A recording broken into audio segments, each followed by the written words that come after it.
Whoa. I was muted at the obvious place on the microphone. Anyways, Yes. as I was saying, I said we were ready enough, but apparently not. That was untrue. It was a dry run, really. Yeah. Yeah. We got a space over here to put cards so you can read them after we open them. And when I hold them, they're all wibbly wobbly. Yes. So we have a lot of exciting stuff to show you tonight. Don't know if you can see here. We have 4 commander decks, Yes. a box of set boosters, and a really fancy, shiny box of collector boosters. Yes. Kind of excited for that. Each booster contains 10 foils, 5 rares and mythics, and 2 extended art cards. Yeah, I'm really, really excited to open these up because there are a lot of like just real short print run art pieces that were commissioned for this set, including some lands that have classic style adventure covers. And I'm a dinosaur and I really like some of that old stuff, so it's a nice little throwback. All right, and if you've got your character sheet, you also find 19 silver pieces, 2 candles, and a bag of caltrops. It says so on the box, so it must be true. And also, for the record, like, we're not sponsored on any of this. We got a pile of free stuff to do with as we see fit. So, like, yes, it says Secret Lab on my chair. It says Magic on screen. I'm wearing a Beetle and Grimm shirt because they're friends, but we are not sponsored by any of those people. This is just us doing nerdy things. But if anybody wants to sponsor me, just, let me know. I mean, there is that. All right. Let's see. And yes, D3, that's actually a really good comment, too. The collector's packs, the MSRP is higher than the standard packs, but you can open more rares and more mythics in each pack of those. In general, like, those are pretty generous. So increased chance of foils and increased chance of rares and mythics, like, it's pretty great. I'm going to start with plastic. All right. You got the garbage can at your feet. Trash can. We're going to need that. Yes. All right. Well, why don't we say we just start with a couple of normal... It's got Xanathar. It's got a great big beholder right on the front. It's great. It has paper. It does. All right. I'm just going to take a few. Yeah. This stack looks fine for me. Bam! Doggy legs. Yes, there absolutely will be doggy legs. And at some point, he will probably be sad. And there will be doggy barks. There will be doggy barks. And I guarantee there will be doggy farts as well. If we look like we're starting to get ill, it's simply because the dog has continued to fart. Well, to start, we have to fight Tiamat.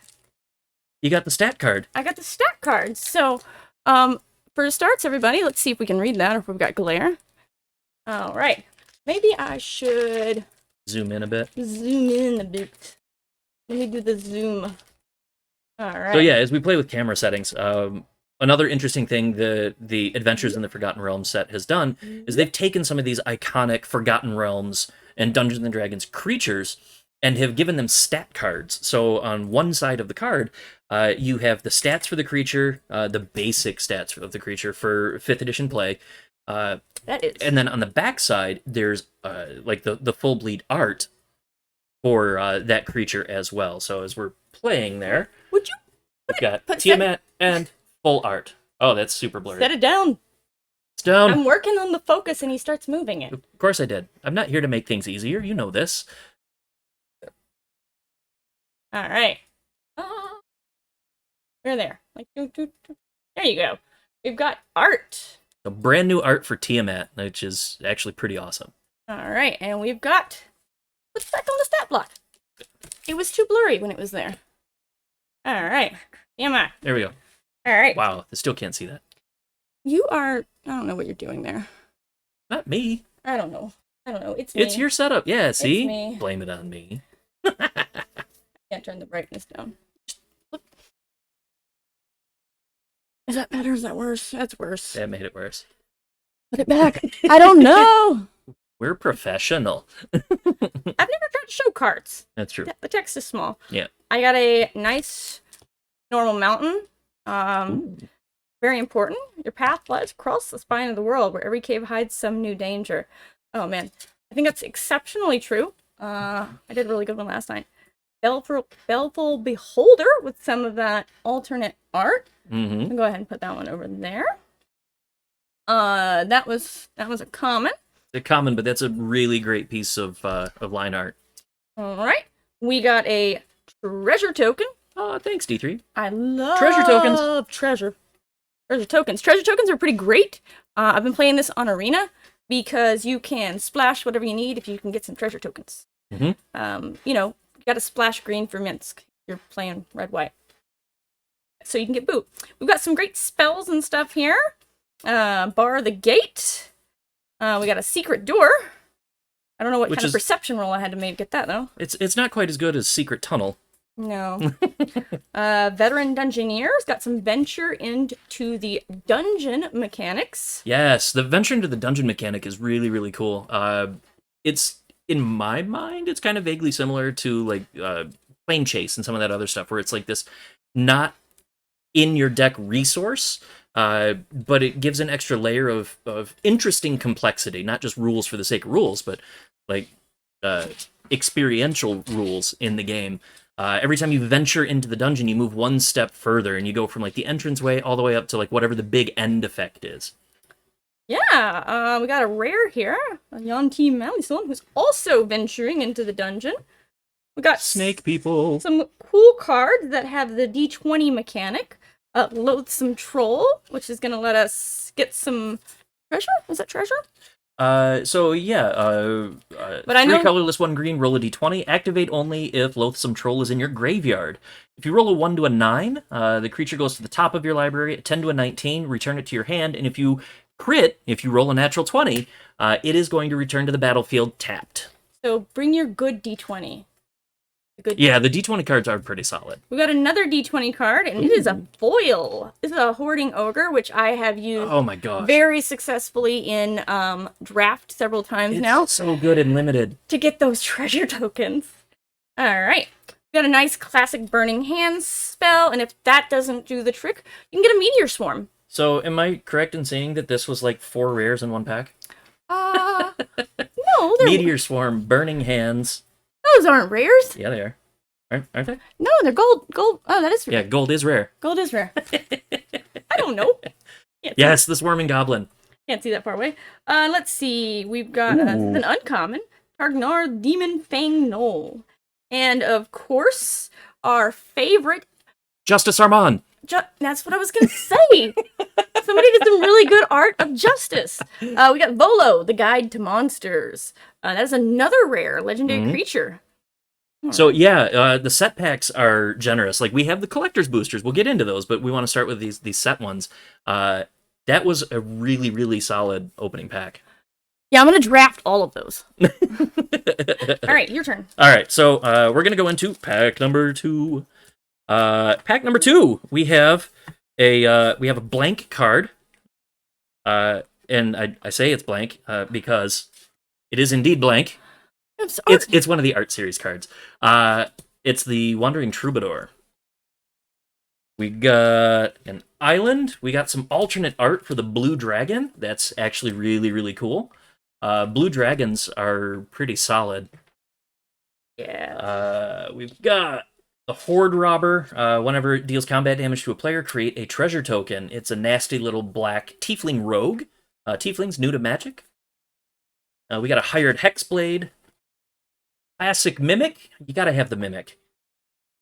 Some Sudden Insight, which it's got a heavy mana cost, 4 colorless, 2 blue, but it's draw a card for each different mana value among non-land cards in your graveyard. All right, and D3 at C asked, do the set packs have a different mix of cards? Guessing. So set boosters are an exciting way to add to your collection. Each booster contains at least 1 rare or mythic, maybe more. I'm gonna go with more. Yeah. A guaranteed foil and an art card. I'm stacking them out here by, rare, yes, uncommon, foils, alternate arts. So far we got 3 rares and 3 uncommons and a foil and an alternate art. Right. So this is an interesting pack in that we got Gretchen Twitchwillow, Halfling Druid, legendary. That didn't go as well for me in draft as I wanted her to. That's an interesting card. 1 green, 1 blue. To drop it for a 0/4. 2 colorless, 1 blue, 1 green. Draw a card. You can put a land from your hand onto the battlefield. Like, that's pretty good. But here's the interesting thing. There was a second Gretchen in the same pack. I drafted 4 of her, and I couldn't get any lands in my hand. The set also, hey, it's Seven. Good to see you, man. So the set introduces classes. These are enchantments, but it's basically assigning you, a player, some class levels. Druid, Paladin, like everything's in there. Some of them are better than others. Oh, yeah. And you know, I kind of wish like the Saga, it just leveled up, but you gotta pay for each successive level. So, you know, it's a, you know, when do you do that? What do you do? Right. If I got the Barbarian when I'm going fast, I'm gonna do that as soon as possible because the last level gives you haste on everything. Yeah. I am a sucker for all things aberrant, mind flayers and beholders and all that. So when I see a card like Devour Intellect, it has one of these walking little brain puppies. I'm a happy camper. 1 black sorcery. Target opponent discards a card if mana from a treasure token was spent to cast the spell. Instead, the player reveals their hand, you choose a non-land card from it, and then the player discards that card. I like that feature. That's pretty solid. Hall of Storm Giants. It's sort of a harkening back to the old Manlands. You can turn this into a 7/7 blue giant with Ward 3, which means it can't be targeted unless someone pays 3. We got a shiny Vorpal Sword, as they all should be. And there's an interesting little insert here, one that I wasn't aware that was in the set. It's called the Magic Minigame, Magic and Minions. And this is, you choose a player to be the Dungeon Master, you take 6 non-land Magic cards, and you play your own little adventure using those cards.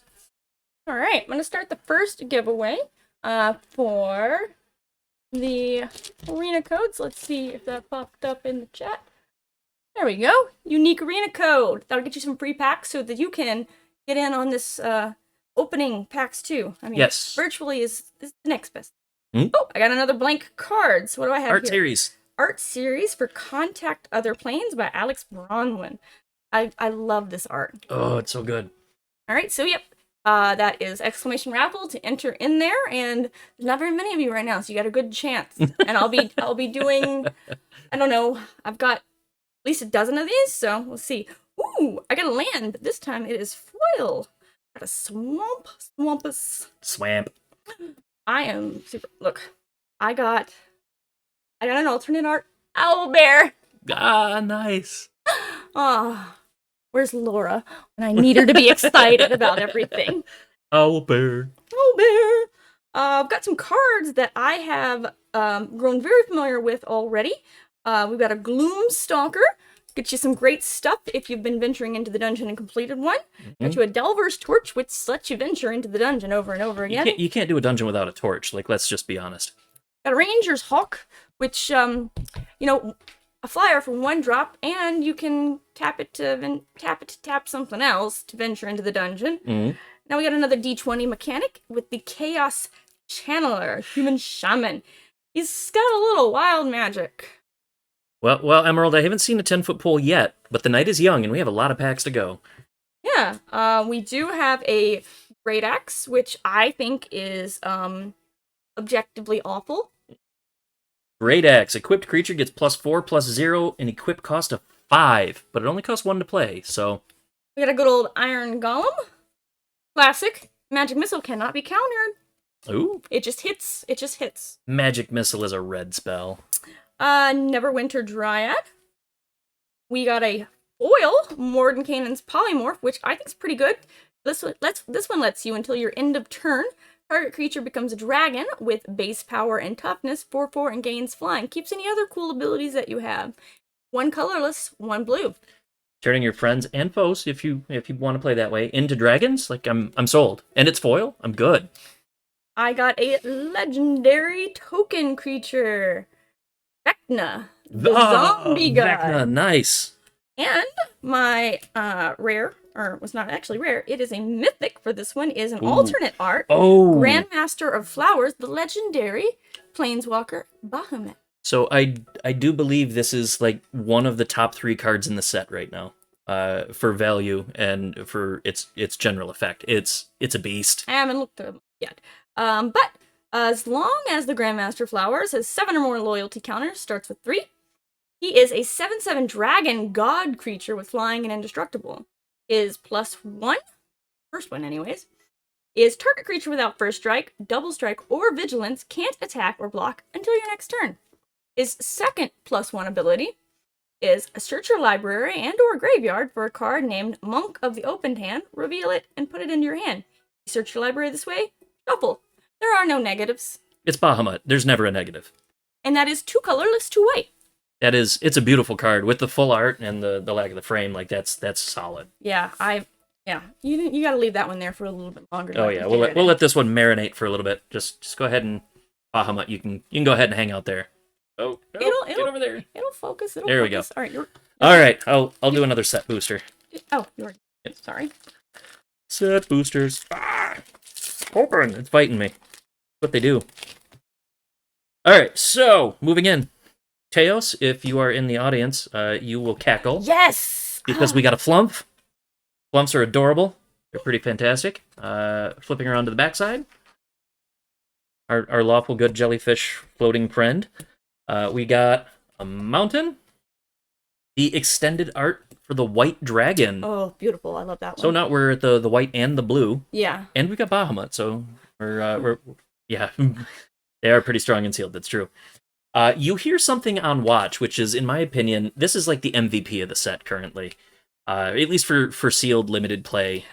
Oh my god, so good. If you've got white at all, take it every time. Yeah. Every single time. Direwolf Prowler. We got Evolving Wilds, which should look real familiar if you've been playing Magic for a while. Choose your weapon. This is kind of cool. 1 green, 2 colorless, choose one. It's an instant. 2 weapon fighting or archery. So it gets you into those ranger archetypes. All right. Gonna draw our first raffle winner. All right. 7. Congratulations, 7. All right. I will message you after this because I got to do the thing and find the things and copy paste and Yeah. We got a black dragon. And we got another white dragon. So they exist in regular art too, apparently. But we go with another classic creature. We've got the Manticore. Manticore makes sense being a black creature because they're foul. We've got the Hobgoblin Bandit Lord. Other goblins you control get +1/+1 and 1 red tap. It deals damage equal to the number of goblins that entered the battlefield under your control this turn to any target. Ooh. Now this is pretty cool. One of the things that I wanted to see as we were opening packs, the lands that have that classic adventure cover. Here we have Lair of the Hydra. It's one of the new lands for the set. You can tap to add green or X and green. Until end of turn, Lair of the Hydra becomes an XX green Hydra creature. It's still a land and X can't be 0. That's pretty great. I skipped a card out of my pack because I didn't realize it was a thing, but I got a Magic minigame. This is Magic and Minions. Requires 4 players, 2 packs, 45 minutes, and a D6. The objective is to use the cards in a booster to inspire your own one-shot adventure. Pick 1 player to be the Dungeon Master. The DM opens a booster, selects a hand of 6 non-land Magic cards to inspire the adventure. They then open a second booster and deal 4 non-land Magic cards to each of the 3 other players. These cards represent actions. Discard all remaining cards. Actions. The card color represents the type of action, and mana value represents its power. White is charisma. Blue is intelligence. Black is strength. Red is dexterity. Green is wisdom. And colorless is constitution.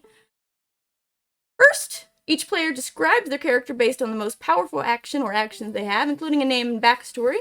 The DM secretly picks a card from their hand to represent the first encounter, using the name and art of the card as inspiration for storytelling. They note the difficulty class for the encounter, which is 6 plus the mana value of the card. Players use their actions to try to overcome the encounter. 1 player reveals a card and describes what their character does, using the color, name, and art of the card as inspiration.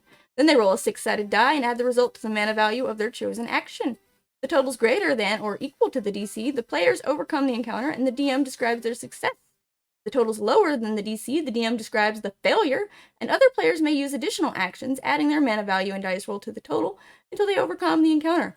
After the players overcome the encounter, the DM reveals the encounter card and sets up the next encounter, using another card from their hand. To win, if the players can overcome all 6 encounters without running out of actions, they win. That's pretty solid. That's actually, that's a pretty nice minigame. We've got The Golem's Heart. I have a feeling this card's going to be sticking around in multiple play formats for a long, long time. 2 colorless to drop this artifact, and whenever a player casts an artifact spell, you may gain 1 life. That's good stuff. And D3, you commented about building a Tiamat commander deck. Well, a shiny Temple of the Dragon Queen should get us well on our way to get there. It's one of the new lands for the set. Woohoo! All right. I don't know if Travis is around. I don't know if this Etten is stinky, but we got an Etten. Travis Woodall, Stinky Etten, everyone. All right. Got another swamp.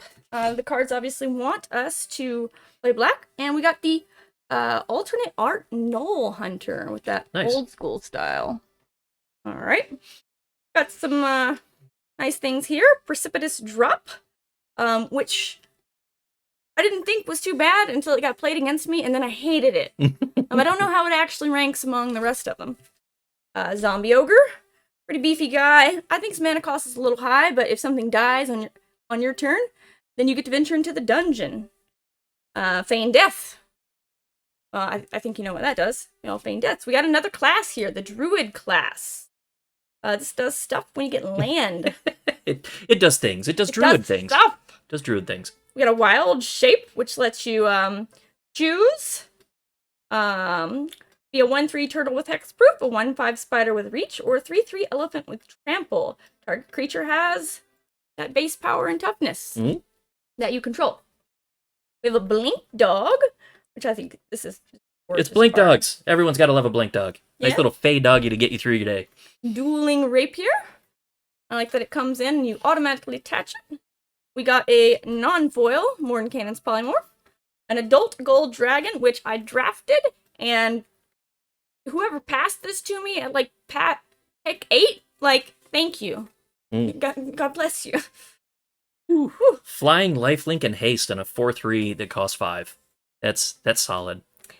It was good. It was good. And then I dropped my Delver Torch on him. Beautiful. Venturing into the dungeon while gaining life. Alright. I got me a shiny foil Swarming Goblin. Somebody talked about that one earlier. Somebody passed that to me as pick 8. I also picked up the alternate art White Dragon late in the next pack after that. I don't know what that draft was doing. They don't know what they were doing. How it makes it that far into the draft and has not been taken. Yeah, it's nuts. All right. This is from another set, isn't it? This isn't the same art. That is from another set. I cannot identify this. This is 2016, so it's one of the Eldrazi sets. It's an Eldrazi horror. We have a Lashweed Lurker. It emerges. Yes. Put it over there. You can. Yeah. So that's an oldie. Yeah. Kind of jump back there. All right. Yeah, it's your turn. Yeah, I'm gonna go do another one. But you know what? I'm actually gonna skip. Yeah. I'm gonna skip because these collector boosters. Oh, I thought you do a commander one. No, I'm gonna do a collector. All right, do a collector booster. Yeah, I'm gonna do a collector. He's gonna do a collector booster. All right, I'm still over here. Oh, so much packaging. Sorting these by rarity, and this stack of rares is ridiculously large. So yeah, the collector boosters. A lot of stuff in here. Inside you find a +1 collector booster of excitement filled with extraordinary magic items from across the Forgotten Realms. Oh. Each booster contains 10 traditional foils, 5 rares or mythics, and 2 extended art cards. You will also find 19 silver pieces, 2 candles, and a bag of caltrops. Come on, I already read that bit. I know, but I'm curious as to how they fit 2 candles in each and every one of these packs, because they would have to be real small. Birthday candles? The ones that you blow and they don't go out? Here we go. Trick candles. Oh, these, even the packaging just feels expensive. Oh. This is very shiny. And It it's just, thick foil. yeah. It crinkles like those Sun Chips packages did, the original Sun Chips. Oh my. We're opening on a strong note. Because I already have the foil emblem for Lolth. Planeswalker that was introduced in here. Lolth is one of the gods of the Forgotten Realms. Man, these are really pretty. So we have foil, Thieves' Tools, Hobgoblin Captain, Shiny Devour Intellect, Brain Puppies, yeah. The Hill Giant Herd Gorger, the classic Bag of Holding. It's a D&D game. You gotta have a Bag of Holding. Bag of Holding is pretty decent, though. I'm not gonna lie. You can exile a lot of things while you don't really have anything better to do. You got some mana hanging around, and then when all of a sudden you have all of the mana in the world, bring them back. Right. The Keen-Eyed Sentry. You have hexproof while this little guy's in play, and each opponent can't venture into the dungeon more than once per turn. White control, mono white control. We got a foil for us. I mean, if you've seen one, you've seen 100. But how about Asmodeus, the Archfiend? Another one of the big sought-after cards in the set. Magic has a long history with legendary demons. They're devils in this case. So this is a legendary creature, Devil God. Draw 7 cards for 3 black mana. 1 black, return all cards exiled with Asmodeus to their owner's hand, and you lose that much life. Extended Art, Berserker's Frenzy. Extended Art, Dancing Sword. Classic Art, Rhyme Shield Frost Giant. Ooh, nice. Classic Art, Goblin Javelineer. A Classic Art Shiny, Minion of the Mighty, Kobolds, always living outside their means. That one's great when you have a dragon in your hand that you can't quite get the mana to cast. It's a 0/1 menace creature. Like, that's part of the joke. But if you attack with him in total with another, with the total of 6 power attacking, you can put a dragon from your hand, tapped and attacking, on the board for free. That's it. And, we got 2 more of the classic adventure covers here. One is the Den of the Bugbear. That's the special red land. And the next one, I mean, if you've seen a foil Evolving Wilds, you've seen 100 of them, but you have not seen this one, as it also got the classic adventure cover treatment. That's pretty great. I'm pretty keen on that. All right, I am gonna do my my collectors one next. We're gonna keep those separate from the so I can count how many we get out of the normal ones. Gotcha. Yeah. I'm just gonna start off with this token here. This is a legendary creature, God of Horror. He's got Death Touch 4/4. The Atropal. The Atropal, yes. He's got. And the Atropal has one of the dungeons on the back. So when you look at it, this is actually the Tomb of Annihilation. So it's all inspired by the published adventure, Tomb of Annihilation, where the Atropal was like the big, gross, evil thing at the end. Like, not the Lich. Spoiler, there's more. There's a couple of things in there that kill you. There were, but it was pretty cool. Unless you have 10-foot pole, right? Let's see. We have a foil Celestial Unicorn. If you got life gain, that one's pretty good. You come to a shiny river. Oh, the Eye of the Beholder is also shiny. Beholders. Yeah. Sold. And we got a Doom. Foil Unexpected Windfall. Now we're getting into some up here. We've got an uncommon finally. We have a foil. I'm a Pasho. I can't pronounce that. I'm not good at names. I'm a Pasha, Ruin Seeker. There's definitely a control card. 1 blue, 1 white, 1 colorless. Room abilities of dungeons you own. Trigger an additional time. All right. That's we pretty have another foil white dragon. All right, got a shiny foil mountain. We have the Loyal Warhound. This is a rare foil, 1 colorless, 1 white, as vigilance. When it enters the battlefield, if an opponent controls more lands than you, search your library for basic planes and put it on the battlefield tapped and shuffle. Pup is always loyal to you. Yes. We have an Extended Art, Wild Endeavor. I don't know what that symbol's from either. I am not certain. What's the year on it? 2021. 2021. I don't know. Oh, Kaldheim, I think. Oh, yes. I believe this one was from Kaldheim. Yes. We have an Extended Art Wizard's Spellbook, which is another D20 effect, and that is a rare. That spellbook, the art is very, very detailed. All right. We have some of the classic art. The Blink Dog. Ooh, the Zorn. The Zorn, Earth Elementals. And we have a foil classic art, Neverwinter Dryad. Oh, that's real close to the early artwork for the Dryad in one of the monster manuals from like 82 or 83. We're collecting all of the chromatic dragons. So, of course, we have the Extended Art Green Dragon. Cool. Another rare. And we have a treasure chest. Shiny and foil. Another rare. This is a D20. You roll a 1, you are trapped and you lose 3 life. Oh. A 2 through 9 lets you create 5 treasure tokens. A 10 through 19, you draw 3 cards and you gain 3 lives. And on a nat 20, you can search your library for a card. If it's an artifact, you can put it on the battlefield. Otherwise, put it in your hand and shuffle. Nice. That is pretty nice. Yeah, that's pretty great. All right. That was solid. I like that. Those were good. All right, do another couple of set boosters. Yeah, let's do some set and boosters. then we'll crack open one of those commanders. Yeah, I think we'll have to like poll the audience or something, figure out which of those commander decks we're gonna have to get into. Oh yeah, I can do a poll. All right, so we have another set booster here. Let's start with our art card, since every pack has one. And we have the art proof for, the art card for the Blue Dragon for Imrith. Now we get the token for the skeleton. And on the back of the skeleton token, we have Lost Mine of Phandelver, part of the D&D intro box set. But it's like the basic dungeon, really get people set on their way for this whole set. It's pretty cool. Standard cards, we've got Forest, we've got the Genie Windseer, the classic artwork there. You come to a river, Baleful Beholder, and Eyes of the Beholder. I'm noticing a theme here. If a Xanathar is hiding in this pack, it'll be basically my perfect set pack. Dragon's Disciple, another Temple of the Dragon Queen, Green Dragon, behold the theme, yes, Arborea Pegasus, the classic spell Ray of Frost, Instrument of the Bards. At the beginning of your upkeep, you may put a Harmony counter on here, and Harmony stuff pulls pull stuff out of your library, as a Bard should do. And then we have a shiny Hamapashar Ruin Seeker. So that's I'm not much for playing blue-white control. It's not really my thing. I'm more black-blue, Deemer. Last one. What a great. All right.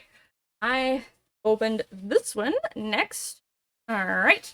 We have the Fairy Dragon token extended art, which is beautiful. With the Feywild book being announced, Fairy Dragons are about to get a lot more popular. We got another art series card. This time it's Delina the Wild Mage by Wisnu Tong. Ooh, nice. And that is a beautiful. I got an island.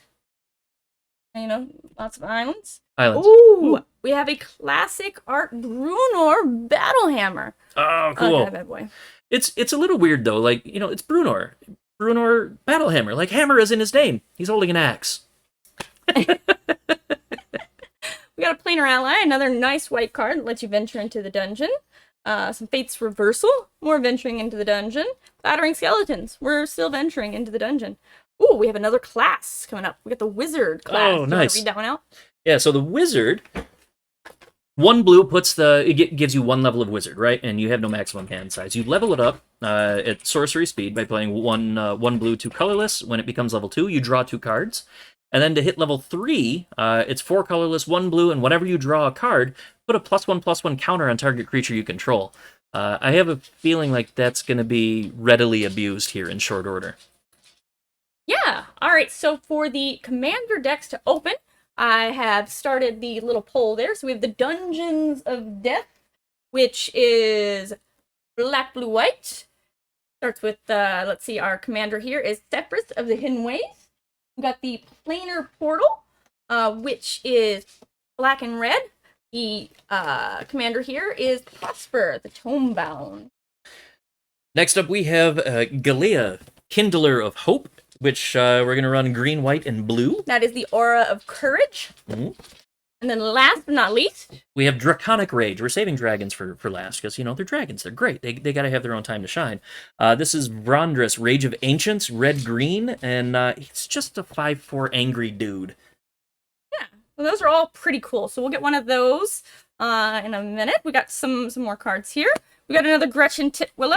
We have some Sudden Insight, which, nice. Eccentric Apprentice, which I actually really enjoyed, surprisingly, when I played blue. It was, I don't know. Flying 2/2, when it hits the battlefield, venture into the dungeon, and then at the beginning of combat on your turn, if you've completed a dungeon, up to 1 target creature becomes a bird with base power and toughness 1/1 and flying till end of turn. It's passive control. Like, you gotta love passive control. All right. I have a vampire. Westgate Regent. Ooh, those are nice. And this is the gold, yeah. 3 colorless, 2 black, flying, ward, discard a card. So, in order to target this, your opponent has to discard a card. It is 4/4, and whenever Westgate Regent deals combat damage to a player, you put that many +1/+1 counters on him. That's pretty great. Yeah. We have another rare in this pack. We have a long rest. I love long rests. I'm good with those. It's napping. 3 green and X colorless. Return X target cards with different mana values from your graveyard to your hand. If 8 or more cards were returned to your hand this way, your life total becomes equal to your starting life total, and you exile long rest. Nice. And we have a shiny here. We got a Dire Wolf Prowler. A nice 2 colorless, 1 green, 2/2. Yeah, real good. Good boy there. Nice. All right. Well, let's do one more while we let the votes come in. Right. Let that poll marinate for just another couple of moments here. Yeah. All right. Here's a pile of cards. There's a pile of cards. And as we get into this, the very first thing that I see is a dog illusion. And dog illusions have a very special place in D&D history. We flip over, it's got a little bit of art for Blue Dragon, Commander, Cube, every format in between. Because dog illusions are part and parcel with a very famous wizard, originally from Greyhawk, named Mordenkainen. So I wonder if we're going to get some Mordenkainen stuff here as we keep going. Art series card for this pack. Let's see, we have the Horde Robber, the Tiefling. This has got got his hands there in the dragon's hoard. You can see it reach over the tail. It's trying to liberate a spellbook. I currently have more uncommons than I do commons. I'm okay with that. As a long-term player, heck yeah. Island, as we've seen islands before. We have the classic art for the Knoll Hunter. Arborea Pegasus. Plummet, there's a classic card coming back into the set. Destroy target creature with flying. Closely followed by Ranger's Longbow and a Wandering Troubadour. Clearly, this is a pack that hates flying creatures. And then you happen on a Glade. It's another one of those choose one. Intrepid Outlander. A lot of green here, followed by a Lurking Roper. Lurking Roper is actually pretty cool. It's a 4/5, 2 colorless, 1 green. It doesn't untap during your untap step. Whenever you gain life, untap it. Yeah. Dragon Turtle, as we continue our quest for all things dragons. Pull it down into the bottom of the sea. Yes. The Skullport Merchant. Skullport, of course, being the hive of... not Wretched Hide, I think there's some copyright there, but it's a hive of scum and villainy under Waterdeep. But then, one of my favorite cards in the set, the Sphere of Annihilation. Sphere of Annihilation, it's a ticking time bomb. Once it hits the table, you know something bad's going to happen, and it's probably going to be a board clear. I drafted it, but alas, did not get to play it. It never landed, it never stuck. Pretty good stuff. Yes, all right. I got this one more that I have open, and then it looks like, so far, votes are leaning for dragons. Unsurprisingly. I'm okay with that. All right, so, yeah. Go ahead here, and we got another art series. We have here The Blue Dragon by Steve Prescott. Got myself another, I didn't realize there was art on the back of them, too. Yeah. Another, Stat card. Stat card. Words are hard. I was like, a stat We're totally block. I doing have designers. another stat block. I got a Roper, which is actually one of my favorite monsters. So you got the Roper with the stats there, and you flip it over, and in that landscape view, you get the full art. Yes. Got a shiny mountain. Shiny mountain. Mm-hmm. We have some classic art. Clattering skeletons. Yeah, more skeletons. Yes, more skeletons. Bring them on. We got another Manticore. Mm-hmm. A Spare Dagger. Which is, an Underdark Basilisk, which drafting anything with Death Touch has just been great, because your opponent just sits there and they're like... So a 1/2 green creature with Death Touch. So what do I do? Yeah. What do I do? We got a Displacer Beast. Oh, That's Displacer Beast, a uncommon. 6-legged kitty with tentacles. What's not to love? Yeah, we got a legendary creature here. Black-red. Kalen, the Reclusive Painter. It's a human elf bard. When Kalen, the Reclusive Painter, enters the battlefield, you create a treasure token. And other creatures you control enter the battlefield with an additional +1/+1 counter on them for each mana from a treasure token spent to cast them. All right. to hang out in that hive of scum and villainy, we have a Skullport merchant. Oh, I feel like we just saw this. We definitely just saw this. I have another Kalen, the reclusive painter. How reclusive can he be if he pops up twice in the same pack? Not very, not very. We have a black dragon. Black dragon? Yeah, you're fine, dude. You're fine. Yeah, the dog's got opinions. He doesn't like black dragons. We have a true polymorph, which it's You're okay, Neil. it's a bit expensive Good for my boy. taste. 4 colorless, 2 blue, instant, rare. Target artifact or creature becomes a copy of another target artifact or creature. We got another spare dragon, and then from I know this A symbol. shiny spare dagger. I can't remember. Well, we have a sorcerer's wand from some other set. Darksteel, I think. Yeah. Yeah. Kind of looks a bit like a shield. Yeah, like a shield. All right. So the votes are in, and we are going to open the Draconic Rage Commander deck. You want to grab that out? Draconic Rage. That would be this Right guy. there. All right.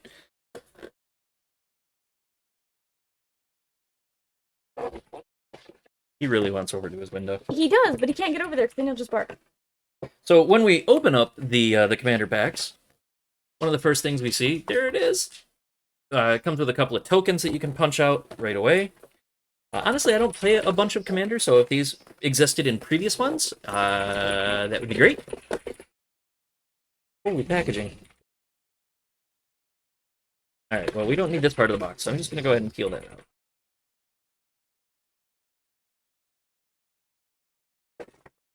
So much packaging.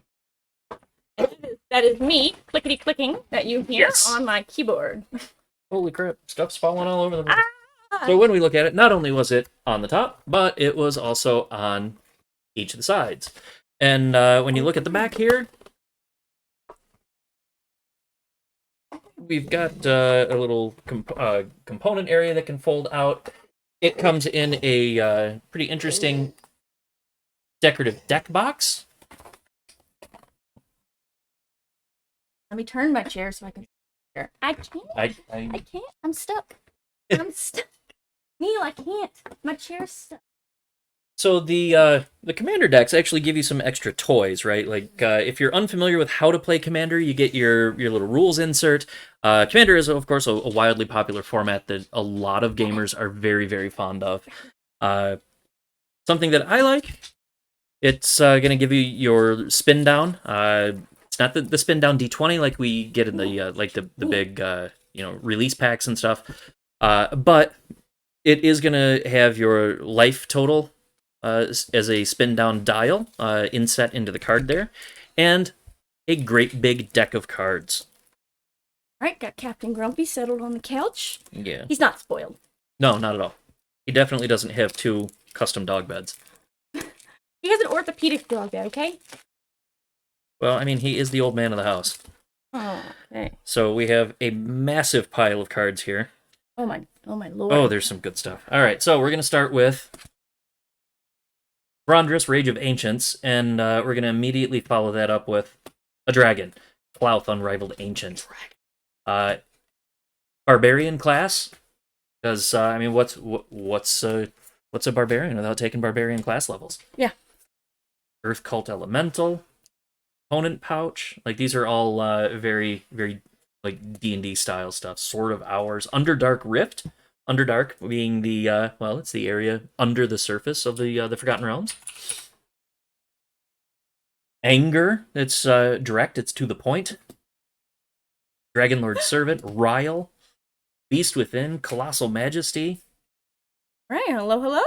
We got some barbarian callback stuff with Garruk's Uprising. Return to Nature, another pretty great looking dragon here, Savage Ventmaw. Yes. Mm-hmm. Oh. Signets, Arcane Signet, Gruul Signet, Heirloom Blade, and because I started forever ago, this has a special place in my heart. The Soul Ring. So Soul good. Ring. I remember when I was able to sell my soul rings for a significant pile of money. I remember when I was able to convince people to trade me soul rings for things that were not worth nearly as much. Right? The competitive circuit. You know, it was pretty good for trade. Mm-hmm. Soul Ring Deserts were right there in that very expensive pile for a long time. Mm-hmm. Dragon Speaker Shaman, kind of thumbing through somewhat quickly here. Chaos Dragon, Maddening Hex, What do we got? Druid of Purification, which I originally read as Druid of Putrefaction, which would be a very different spell. Neverwinter Hydra, another new card for this set. Ooh, that's pretty. Yeah. Dragonborn Champion, Dragon Warrior with Trample, which not bad for red-green, right? Let's see here. Klauth's Will. Wolfgar of Icewind Dale, one of the legendary creatures for the set, but also one of the iconic characters from the Forgotten Realms. We've got the Bogardan Hellkite. A Demanding Dragon. I love all the dragons in here. And of course, it wouldn't be a red barbarian deck without Gratuitous Violence. Horde Smelter Dragon, Magma Quake, Opportunistic Dragon, the Scourge of Valkus, Siobhan Hellkite, Skyline Despot, however you want to pronounce it. It's a Despot. The Torian Mauler, just in case you wanted to make sure you throw the occasional cow into your dragon deck. You have, livestock, fodder. Terror of Mount Velis, Thunderbreak Regent, Chameleon Colossus, who's just stepping out. That used to be so good in my Kithkin deck. Decree of Savagery, that goes way back. What are we in the Wayback Machine right now? Well, I mean, it's Commander. It's kind of from all over the place. Atarka, World Render, Flying Trample, 6/4. Whenever dragon you control attacks, it gains double strike until end of turn. Good lord. Cinderglade, Crucible of the Spirit Dragon, Exotic Orchard, Haven of the Spirit Dragon. And then we got a big old pile of basic lands. You've all seen basic lands, so we can just throw that chunk on there. The Commander itself is of much thicker stock. It is not a standard card. That's beefy. That's all right. Hold on, I'm gonna get a regular one. That's you can take someone's eye out with that. Right? Rondus, the Rage of Ancients. Enrage. He's 3 colorless, 1 red, 1 green. Mythic, of course.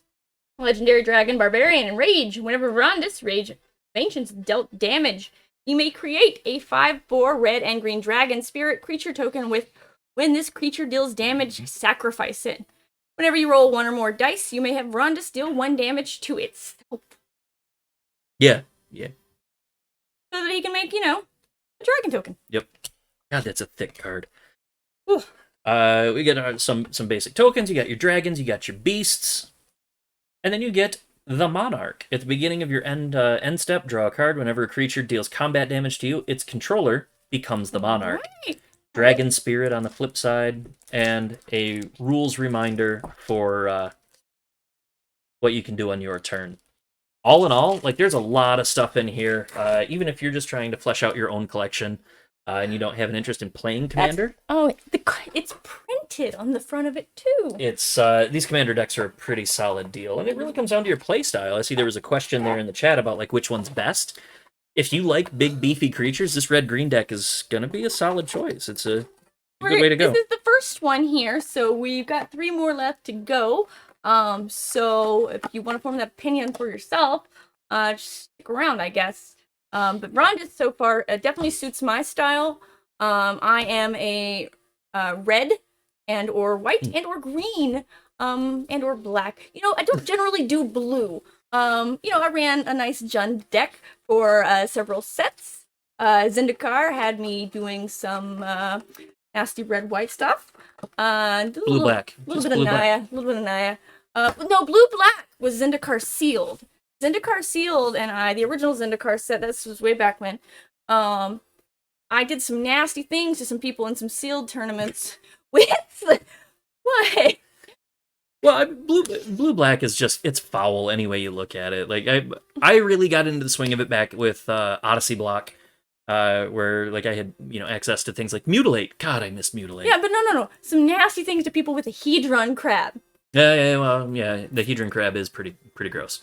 My apologies to my friends that went with me to the PTQ, who normally when we talk about our decks after we've opened our pack, I was all secretive and stuff because I had 6 hedron crabs. Yeah.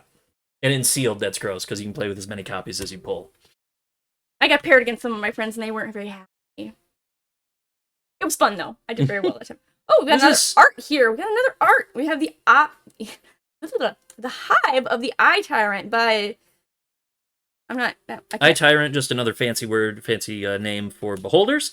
This is by Tony DiTerlizzi. If you recognize that name, because Tony has done a lot of work for Dungeons and Dragons over the years, including all of the iconic art for Planescape.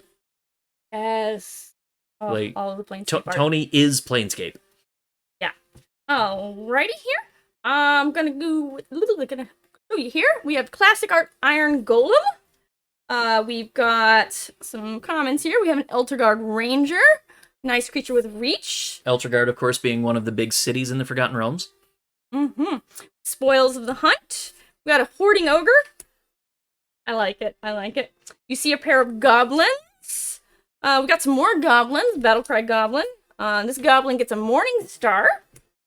And an Unexpected Windfall. Oh, now we have a Drider. Treasure for days. We have a Drider. Driders! Driders are these iconic creatures from the Forgotten Realms. Yeah. 4 colorless, 1 black. This is an uncommon. It is a 4/3 with reach. Whenever a Drider deals combat damage to a player, create a 2/1 black spider creature token with menace and reach. Though their forms embody Loth's image, Driders are those unfortunate drow who have failed the Spider Queen. And that artwork over there, that is gorgeous. They fail the Spider Queen, and they get they get their lower half of their body transformed into that of a giant spider. It's pretty gruesome. All right, we have a foil. You happen on a glade. Let you get some land, or let you journey onward or make camp. Yes. There. We have a more rare wolves. This is a human werewolf. Werewolf pack leader, to be specific. 2 green. 3/3 is pack tactics. So pack tactics is pretty cool. Whenever the creature with pack tactics attacks with creatures with total power 6 or greater, you get to do something cool. In this case, it's draw a card. You also, for 3 colorless and a green, can activate this power until end of turn. Werewolf pack leader has base power and toughness 5/3, gains trample, and is no longer a human. I played in a sealed event on Arena over the weekend, and I had the werewolf pack leader and Dritzt. And Dritzt brings in a token creature that's pretty beefy, swinging with all that stuff at once, like that pack leader. Oh, that was my win. It was real good. Going way back here. Patron of the Aki. Nice. Legendary spirit creature. With the throwing star as the symbol, was that Champions of Kamigawa? It was definitely Kamigawa. Yeah, it was Kamigawa. I think it was Champion. Might have been Betrayers.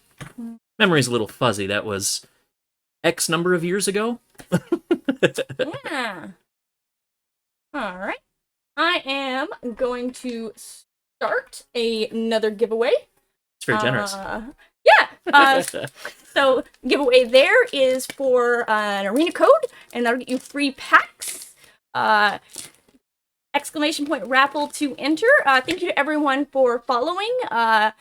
If you want to subscribe, do that too. If you got your free Twitch Prime subscription and you want to do that instead of like real money, because you got to spend your real money on this cardboard, I totally get it. It's totally fine. Or you could understand. Or you could just hit follow.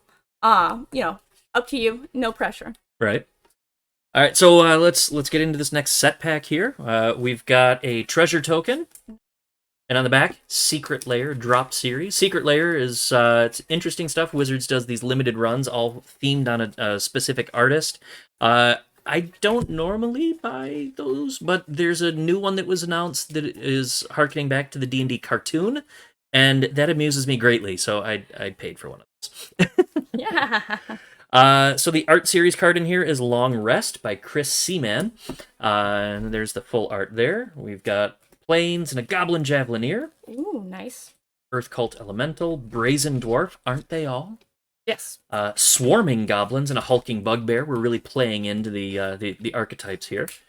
But we're going to throw that off by getting into a Tiger Tribe Hunter, a 4/4 trample that has that 6 or higher sort of mechanic going with it.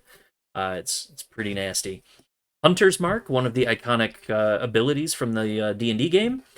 Thieves' Tools, an iconic piece of equipment, followed by a Blink Dog, and I'm just gonna be real happy Oh my here. goodness! Oh my goodness! I'm gonna be real happy because I'm a real bad man when I have a black and blue option that is as significant as Xanathar. Xanathar, the ever paranoid beholder that lives in Skullport, occasionally sends its agents up into Waterdeep and the surrounding area. It's a 5/6, costs 6 to drop. At the beginning of your upkeep, choose target opponent. Until end of turn, that player can't cast spells. You may look at the top card of their library at any time. You may play the top card of their library, and you may spend mana as though it were mana of any color to cast spells this way. It's hideous, and I love it, and I'm going to need 3 more. I was solidly drafting red-white, open that in pack 3. Obviously, I took it. And then we have a shiny Trelisara Moon Dancer, an Elf Cleric. 1 green, 1 white. It's a 2/2. Whenever you gain life, put a 1/1 counter on the Moon Dancer and scry 1. So a pretty great set of abilities there. I'm gonna do another collector one. You're gonna do a collector one? I'm gonna do a collector. I guess I'm gonna have to do a collector one. I got after one this out too. for you. Oh, look at you thinking ahead. Look at me thinking ahead. All right. Ooh, we got a shiny owl bear. Our first foil there. We'll add that to the team. We got a foil manticore, foil zombie ogre, foil compelled duel, which is pretty cool. Nice sorcery. You got a block. It's got +3/+3. We have an intrepid outlander. That is our orc ranger. He's got reach and pack tactics. We have a dungeon crawler. Oh, those are nice. This is nice. Yeah, if you're playing black, he is 1 black. He's 2/1. Dungeon crawler enters the battlefield tapped. Whenever you complete a dungeon, you can return dungeon crawler from your graveyard to your hand. It's the the prize that just keeps coming back. The tree won't leave. Ooh, we got another shiny foil flump. Chaos. We have a extended art. Ooh. Holy Avenger. Oh god, that's beautiful art. That's good. Yeah. Just throw that up there.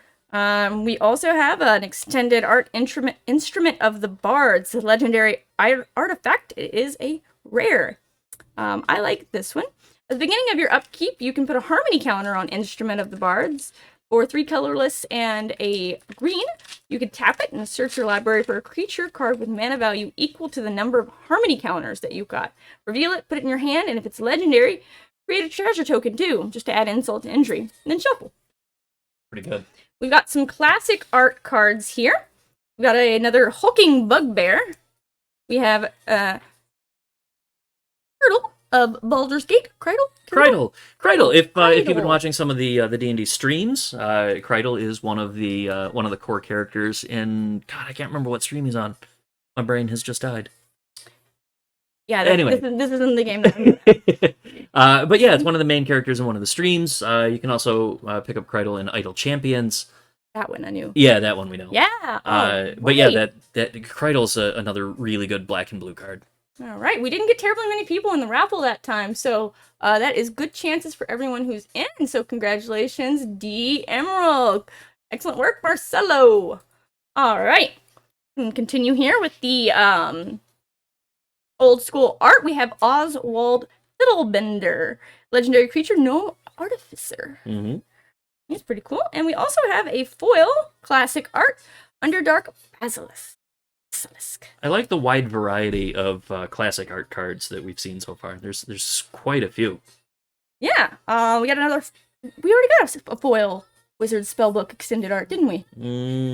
I don't remember. Oh no. We have the foil Goblin A token foil Goblin token. That just crosses a whole lot of themes. with the Dungeon of the Mad Maid. All right, right on. Here's a new dungeon. So that one is the longest dungeon of the ones that are available, which means it takes you way more times to get through it, but you get to do a lot of cool stuff. You gain a life immediately when you venture in. For dungeon level 1, you scry 1. Then you get to choose to either go to the Goblin Bazaar and create a treasure token, or to the Twisted Caverns, where target creature can't attack until your next turn. After that, you find the Lost level, where you get to scry 2. Then you get to choose again, either the Runestone Caverns, where you exile the top 2 cards of your library, and you may play them. Or Muriel's Graveyard, where you create 2 1/1 black skeleton creature tokens. From there, you go into the Deep Mines, when you scry 3. And finally, you find the Mad Wizard's Lair, where you draw 3 cards, reveal them, and you can cast one of them without paying its mana cost. If you can make it all the way through this dungeon, there's a lot of cool stuff in there, but that is a lot of venturing. A lot of venturing. Fun little side note about Dungeon of the Mad Mage. This is also one of the published 5th edition adventures, but it's one that I actually got to work on.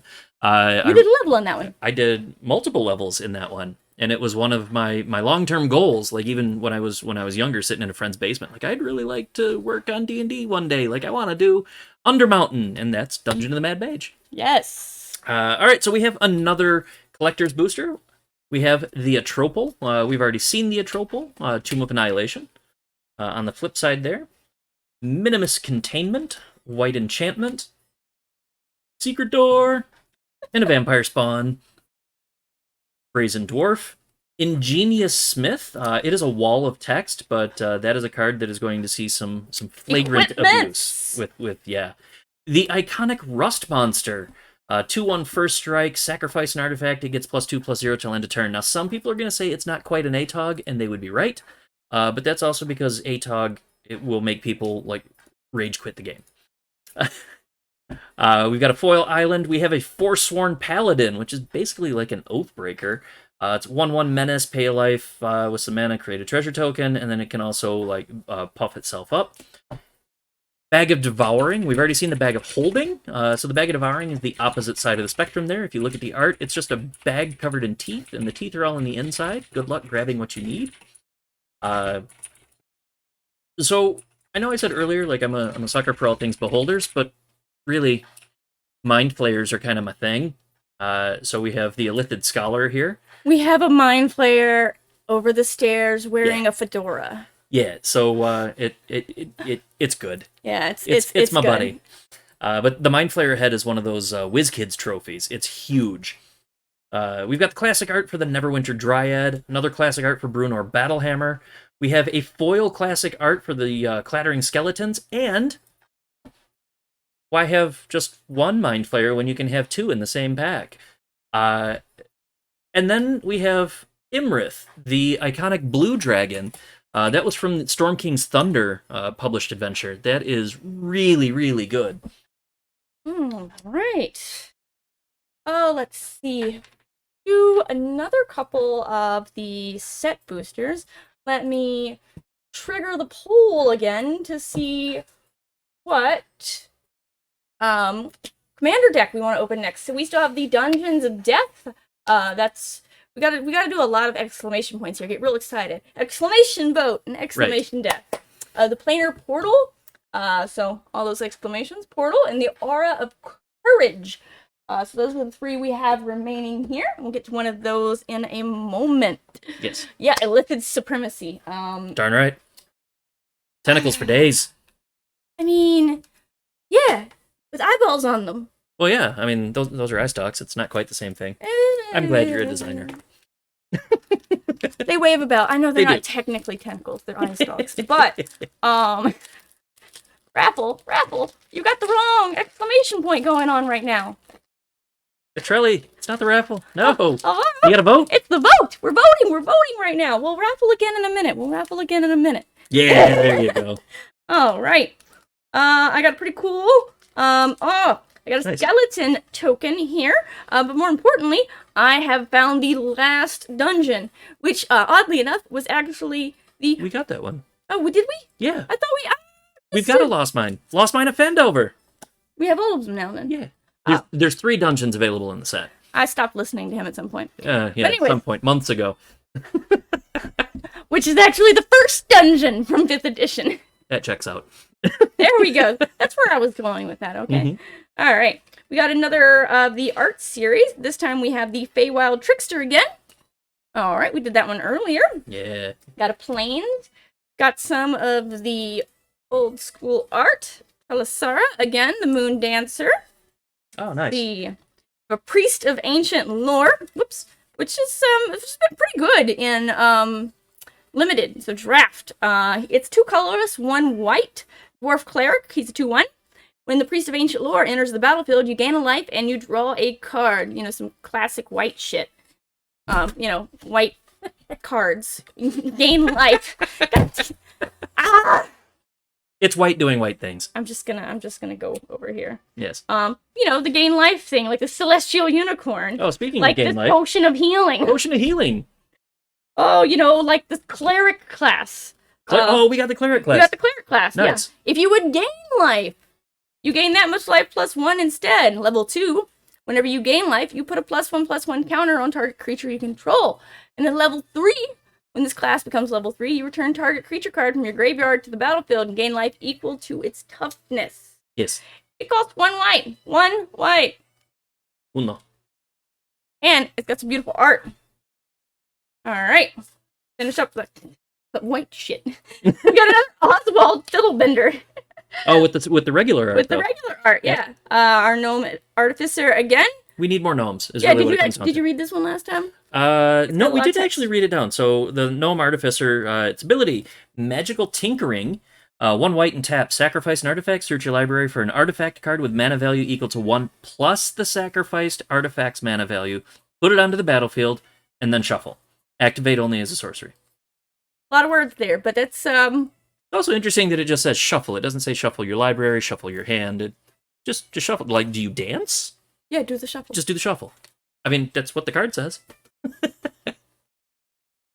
I don't play competitive anymore. I can say this. No. We also did say that we were going to give bad magic advice. No, I as a former magic judge, you're hurting me right now. I You was a know magic good judge, and too. well that you shuffle your deck. All right, we're gonna go back around to the Roper this time as a card. We have the Lurking Roper, and he doesn't untap during your untap step, but whenever you gain life, you can untap him. He's a 2 colorless, 1 green, 4/5. You see stalactites scroll down from the ceiling while stalagmites reach. Excellent flavor text on that one. Flavor text is good. We got another Trelisara, Bar the Gate, a foil armory veteran. You're getting off screen. I am getting off screen. I can't reach far enough. I got short arms. That's true. And the Ranger class. Oh, nice. So Ranger class, more green stuff there. 1 colorless and a green. When it enters the battlefield, you create a 2/2 green wolf creature token. You level it up for 1 colorless and 1 green. Whenever you attack, you can put a 1/1 counter on target attacking creature. When you level it up again for 3 colorless and a green, you may look at the top card of your library at any time, and you may cast creature spells from the top of your library. This one I like. Yeah, pets. All the pets. Pets. Capture creatures. Atrelia, I see you asked a question in there. What are the preferred deck colors? I know we talked about a bit about this earlier, but I am black-blue all the way. Deemer. Untargeted effects and things that exile, like, that's me. I like those. No. I've played through a couple of, archetypes that I really love, but I mean, in the end, what it boils down to is anything but blue. But I love creature decks, small creatures, white weenie was my jam. You got to get that, Boros, red, white. Or we can go with some Jund was my jam for a while competitively. I did pretty well with that. And then, of course, red, green, stompy. Just, get it out there. And if in a pinch, we can just go red. Lightning bolt you, lightning bolt you, lightning bolt you. Speed red. Or in this case, fireball! Well, now we can say magic missile as well. Oh, yes, magic missile. Magic missile, magic missile, magic missile. It's also a red spell. Yeah. Yes. All right, so we have our next pack. We have, for the art card, we've got Dritz and Gwenowiver. And this was done by Tyler Jacobson. Tyler's done a bunch of art for Magic and for D&D. Like, I'm really, really pleased with Tyler's work. Forest, we have another adventure cover, Evolving Wilds. Oh, and this isn't even a collector's one. This isn't even a collector's one. Oh, we have a raid from Claire the DM. Hello, Claire. Claire, and welcome Claire's friend. Hey, everybody. Thank you. Yes. All right, you are just in time. We're like Getting ready to do a commander deck. a third of the way through. Getting Yeah. ready to do a commander deck. Voting is open for which commander deck we do next. Herald of Hadar. If you've been looking through the 5th Ed Player's Handbook, there are some Hadar spells. We'll see what this bodes. Dawnbringer Cleric and Ray of Enfeeblement, another classic spell there. Monk of the Open Hand. A Rally Maneuver. Faraday's Fireball, Faraday being one of the key NPCs for the Forgotten Realms. The Ingenious Smith, and another Minion of the Mighty with the regular art this time. A foil Silver Raven. When a Silver Raven enters the battlefield, scry 1. So it's a 1-drop, 1/1 with a scry ability that flies. Like, it's pretty good. I have drafted this one a lot. Says the person who doesn't play blue. It's good in draft. It's good in draft. It's true. And then a very classic D&D creature, the Will-o'-the-Wisp. We've also seen Will-o'-the-Wisp in classic Magic sets. 1 black for a 0/1 flying that for 1 black it regenerates. Like that was actually one of my first rare cards when I started playing back with Unlimited. All right. Because I'm old. All right.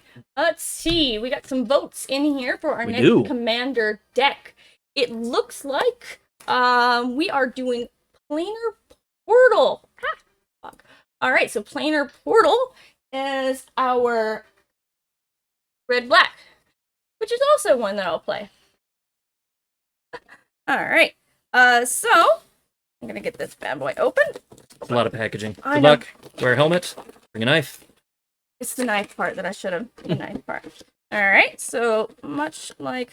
Just tear the front of the box. It's easier. You know, it actually has. Oh, it does. It has a little zip grip on the bottom. Pull tab. Or not. I mean, I guess I should have looked at that before. Yeah, like playing a gotcha game, but you want someone to get the good draws. Like, I mean, this is, you know, we've got all of our nice punch-out tokens. What does this punch-out do? So, on the back of it. I didn't open the last one. I didn't open mine. Nothing. Nothing. It's just a thing. It's just a thing. It just punches out, and it's a thing. Yeah. It's a thing for reasons. We have our commander here, Prosper the Tomebound, the Tiefling Warlock. 2 colorless, black and 1 black, 1 red. Death Touch, the 1/4, but has Mystic Arcanum. At the beginning of your end step, exile the top card of your library until the end of your next turn. You may play that card. And you also get a Pact boon, of course, because you're a warlock. Whenever you play a card from exile, create a treasure token. Oof. Yes. Yes. Warlocks. All right. We have some new friends who have joined us recently. Yeah. We will be shortly doing another giveaway for an arena code. That arena code will get you some packs. We got our life counter. I like this one. Little dragon. That was on the last one? Yeah, it was on the last one too. Okay. And then, in case you don't know There's how to the play symbol we're talking about. Commander, you get instructions. Which these are actually very comprehensive. Yes. All right. For as thin a packet as that is, like it's actually a pretty good. It unfolds into like a poster. Yeah, pretty much. It's a poster with card-sized text. Mm-hmm. Hold on. It's right there. I know. Look, this one explains the popular Magic formats. Yeah. Just like the other one did. Just like the other one. I feel like we've seen that. Yeah. All right. So, because you can't get enough of them, we've got a lot of treasure tokens here. Yeah. Treasure. Lots of treasure. I have a feeling we're going to be doing some zombies as well. What? A black deck that does a whole lot of zombie tokens? Yeah. Shenanigans. A whole lot of zombie tokens. Let's see. So we got our commander there. And then we get to start out with a Mythic Beholder. All right. Ah, nice. Karazakar the Eye Tyrant, 5/5. Whenever you attack a player, tap target creature that player controls and goad it. Goad, until your next turn, that creature attacks each combat if able, and attacks a player other than you if able. And then, whenever an opponent attacks another one of your opponents, you and the attacking player each draw a card and lose 1 life. Eye Tyrants. Eye Tyrants. They're just chaos. I love them. Yeah, chaos. Chaos. We're channeling it. Chaos? We got more chaos? We got more chaos channelers. The chaos channeler. Oh, we also have a warlock class. Have we done the warlock? We have not done the warlock. We have not done the warlock. All right, it's 1 black. At the beginning of your end step, when you play it, if a creature died this turn, each opponent loses 1 life. You goat it. Yeah, goat. Man. We don't make goat sounds regularly. No. And the dog is definitely not spoiled. You can level it up to level 2 for 1 colorless and a black. And when it becomes level 2, you look at the top 3 cards of your library. You put one of them in your hand and the rest in your graveyard. At level 3, which costs you 6 colorless and a black. Oof. It's colorless, though. At the beginning of your end step, each opponent loses life equal to the life they lost this turn. Oh. Damage causes loss of life. Oh, that's gross. Oof. Yeah, that gets nasty fast. I can see why that cost so much. And it is important to note too, like, you don't have to use just one class. Like, if you're gonna run, you can blue multi-class. black, you can do classes of warlock and classes of wizard at the same time. Yeah, multi-class. Yep. It's a thing. Mm-hmm. As long as you've got the resources to do it. the prerequisite manner. Right. Yeah. All right. Let's see. We got some cards here. Lots of cards. Well, it's commander, so it's 100 I cards. know. And this is the problem, though. I have tiny hands, so It's true. like, I have to have assistants shuffling my commander decks, or do it in two parts. 2 chunks. All right. So first off, we're gonna find some prisoners. That is a pretty sweet little instant there. All right. We got some artifacts up here. Bucknard's Everfull Purse. Ooh, nice. You get to make a bunch of treasure tokens and then pass this purse along.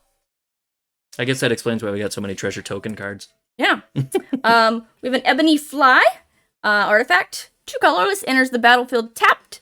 You can tap it to add a colorless. You can pay 4 colorless to roll a d6, and until end of turn, you may have Ebony Fly become an XX insect artifact with creature with flying, where X is the result of that d6. When Ebony Fly attacks, another target attacking creature gains flying until the end of turn. Ebony Fly being one of the iconic magic items from Dungeons & Dragons over the years. The figurines of wondrous power, much like Gwenwivar. All right. Let's see. We have an Underdark Rift, which is a pretty nice land here. It gets you some colorless, or you can pay 5 to exile it and roll a d10. The target artifact, creature, planeswalker into its owner's library just beneath the top X cards of that library, where X was the result. Activate only as a sorcery. Pretty good. Yeah. Then we have a That's Not to be confused with... No, that's how you call a cat. Right. No, but this is a which is not actually from this set, but is a pretty gnarly monster. Torment? Anyway, it's 4 black, 3 colorless, destroy target creature. Its controller loses life equal to its power plus its toughness. All right. And then we have one from, this was recent. This was one I played. Light up the stage. Yeah, light up the stage. This is a recent set. I played this on Arena. Mm-hmm. Because you can do the spectacle. Cast it for spectacle cost instead. Oh, you made me discard this thing. Oh. Funny story, no. All right. I'm gonna cast it instead. Some more from that. We have a Loyal Apprentice, which is some nice hasty creatures here. We have a Shiny Impetus, which lets you enchant. It gets +2/+2, and it's goaded. Meh. Right. All right. The Throes of Chaos lets you cascade, which is one of my favorite mechanics. You get all these cards for free. You know, assuming that you started with a high mana cost and they happen to go in the right order. That's a nice sorcery there. Vandal Blast lets you destroy target artifact you don't control. It's got an overload because it is a 1-drop. Bituminous Blast. Oh, I love Bituminous Blast. Oh, yeah, I remember this one. I played this in my Jund deck. This is so good. Cascade. Cascade! I'm gonna cast this, and this, and this, and this. Yes, cascade into all my stompy creatures. Alright. Got the Rakdos Charm. That was usually a sideboard. Terminate. Always need your terminate. Black, red, kill it. Alright. We got some signets here. We got an Arcane Signet. Oh, sorry. Just some more artifacts. Sorry. Commander's Sphere. Lets you add a mana of any color in your commander's identity. With Felwar Stone. Lets you add a mana of any color that your opponent can produce. The Mind Stone. Colorless. Lets you draw a card when you sacrifice it. The Orazka Relic. Ascend. If you control 10 or more permanents, you get the city's blessing for the rest of the game. Mm-hmm. The city's blessing. Yes. Yes. All right. You can sacrifice it and gain 3 life and draw a card only if you have the city's blessing. Ooh. Of course, lets you create a colorless. Rakdos signet. You gotta have this signet. Black and a red. The soul ring. Ooh. All right. The talisman of indulgence. You can do a black or red, and it deals 1 damage to you. The unstable obelisk. I like that one. That one's always been pretty good. The Bajuka Bog. When the Bajuka Bog enters the battlefield, you exile all cards from the target player's graveyard. Only Ooh. I get to play from my graveyard. Only I. We got the command tower again. Mortuary Mire. The Rakdos Carnarium. It says enter the battlefield tapped. When it enters, you return a land you control to its owner's hand. Of course, this is never there when we've got landfall mechanics and fetch lands. Right. I just, we have the Bag of Devouring. When you sacrifice another non-token artifact or creature, exile it. And you can, tap it, pay 2 to sacrifice. You can tap it, pay 3 to sacrifice the bag, roll a d10, returning up to X cards from among the cards exiled with Bag of Devouring to their owner's hands. X being the result, of course. The Dance Macabre. Macabre. Alright, that's another d20 mechanic there. You get to do a bunch of cool stuff. We have a Death Tyrant. I love that art. Yeah, it looks Undead like it Beholder. Looks like it should glow in the dark, Yeah. though. The magic designers at Wizards, if they start doing glow in the dark cards, whew, that's another variant for us to collect. Yes. All right. If you have any influence, glow in the dark. Glow in the dark cards. Yeah. Grim Hireling, nice tiefling rogue. I'm a fan of those. Hellish Rebuke. Classic.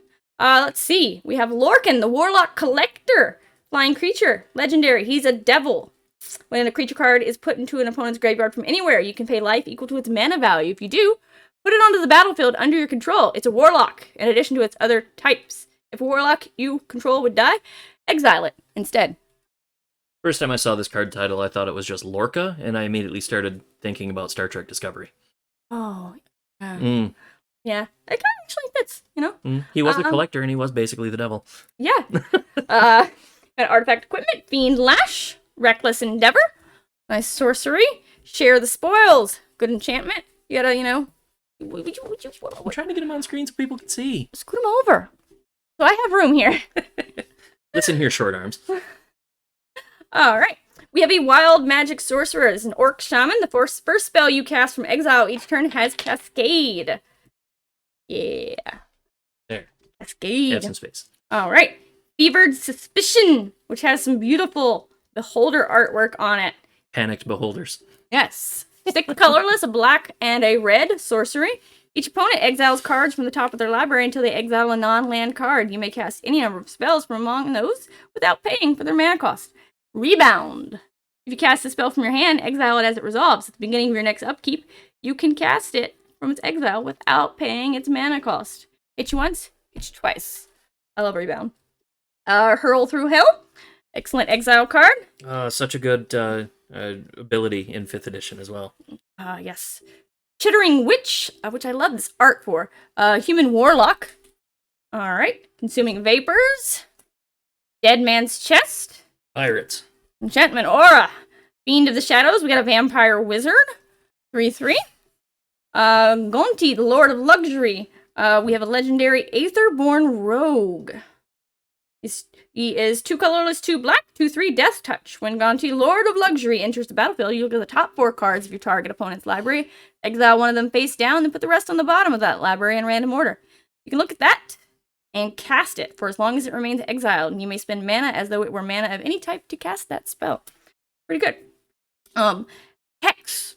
For when you have a lot of mana and you really hate every single creature that your opponent has. You can destroy 6 target creatures. Fuck all of you. The Marionette Master. That's the Fabricate mechanic. I haven't really played with that one much.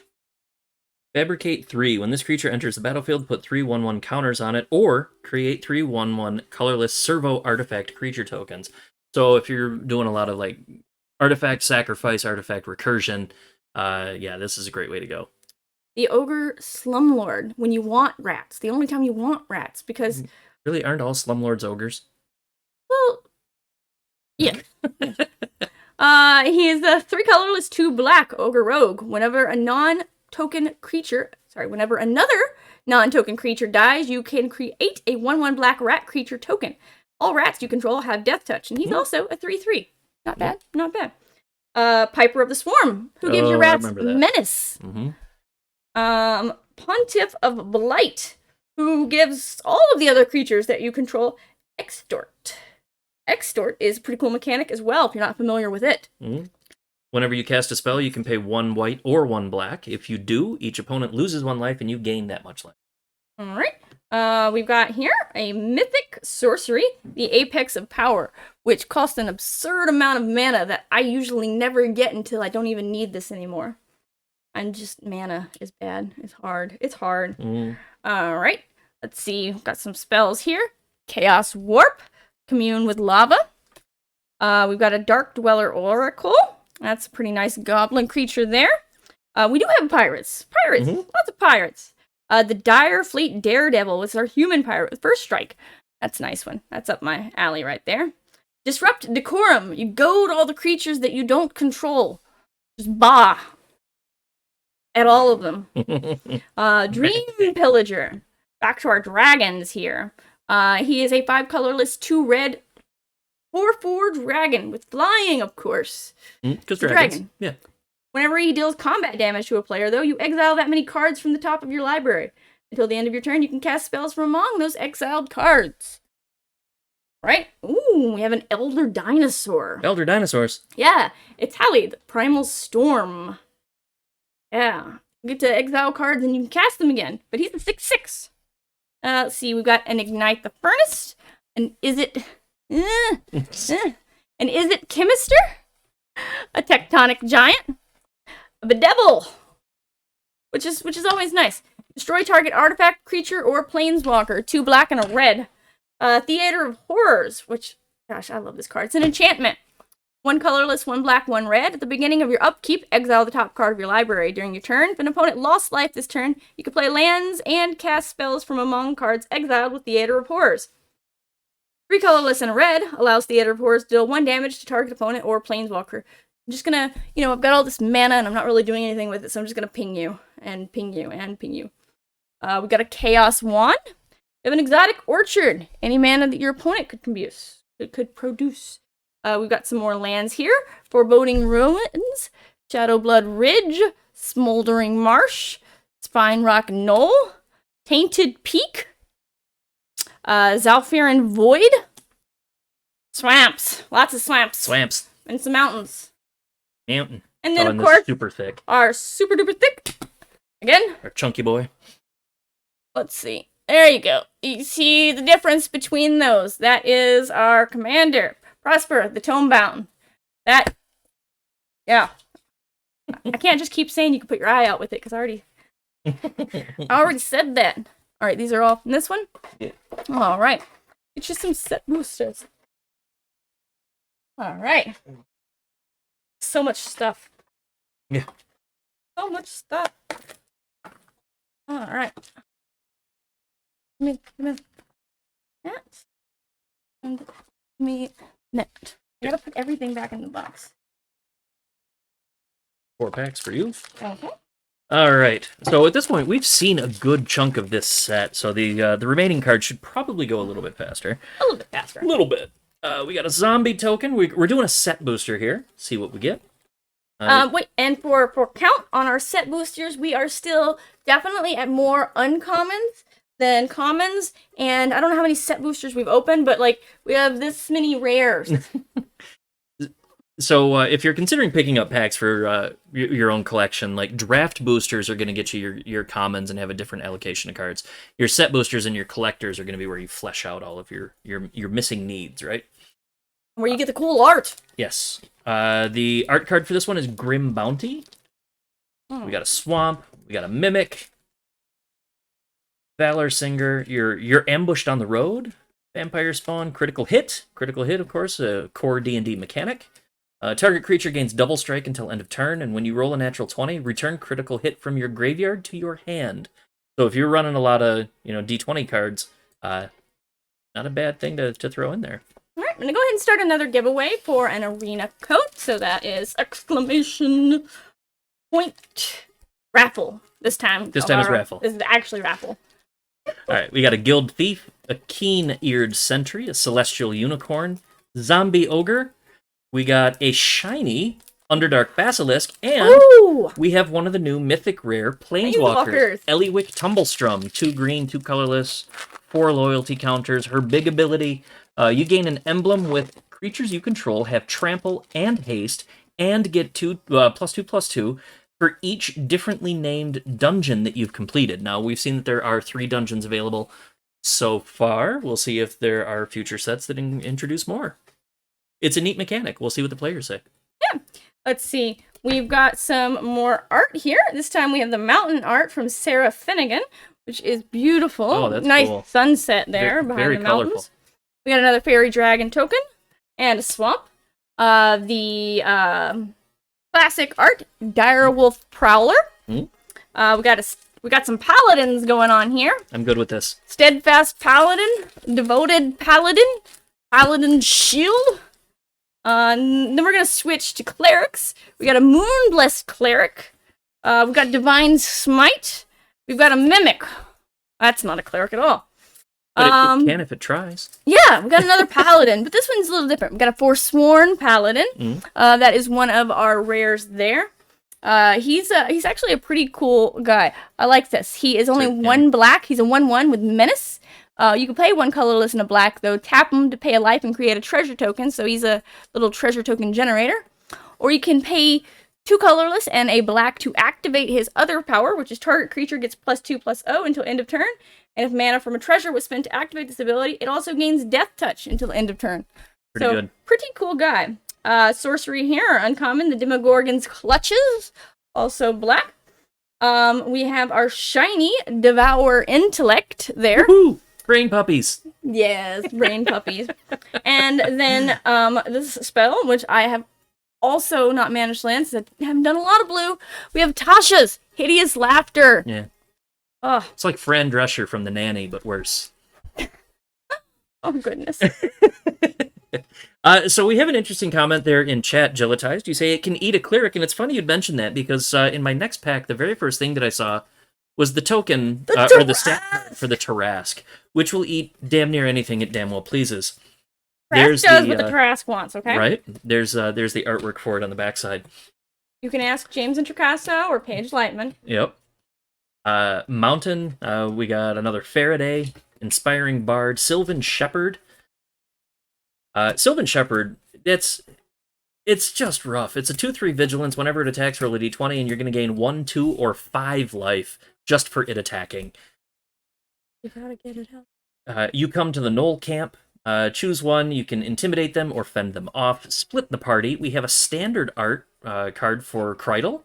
That's like our 3rd one now, I think. Our 3rd Krydle. Yeah. Yeah. 3rd Krydle. Yep. Check for traps. Clever Conjurer. A Cloister Gargoyle. I like the Cloister Gargoyle. One of my my favorite class cards, in fact, probably my favorite class card in the set is the Paladin class.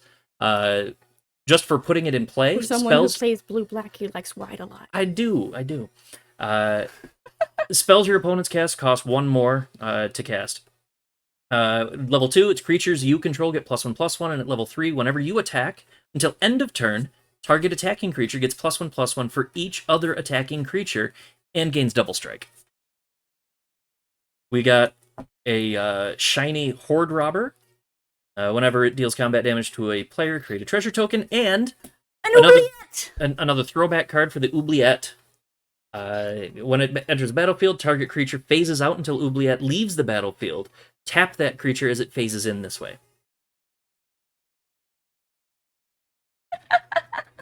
Is it weird that you haven't been working for an hour? Who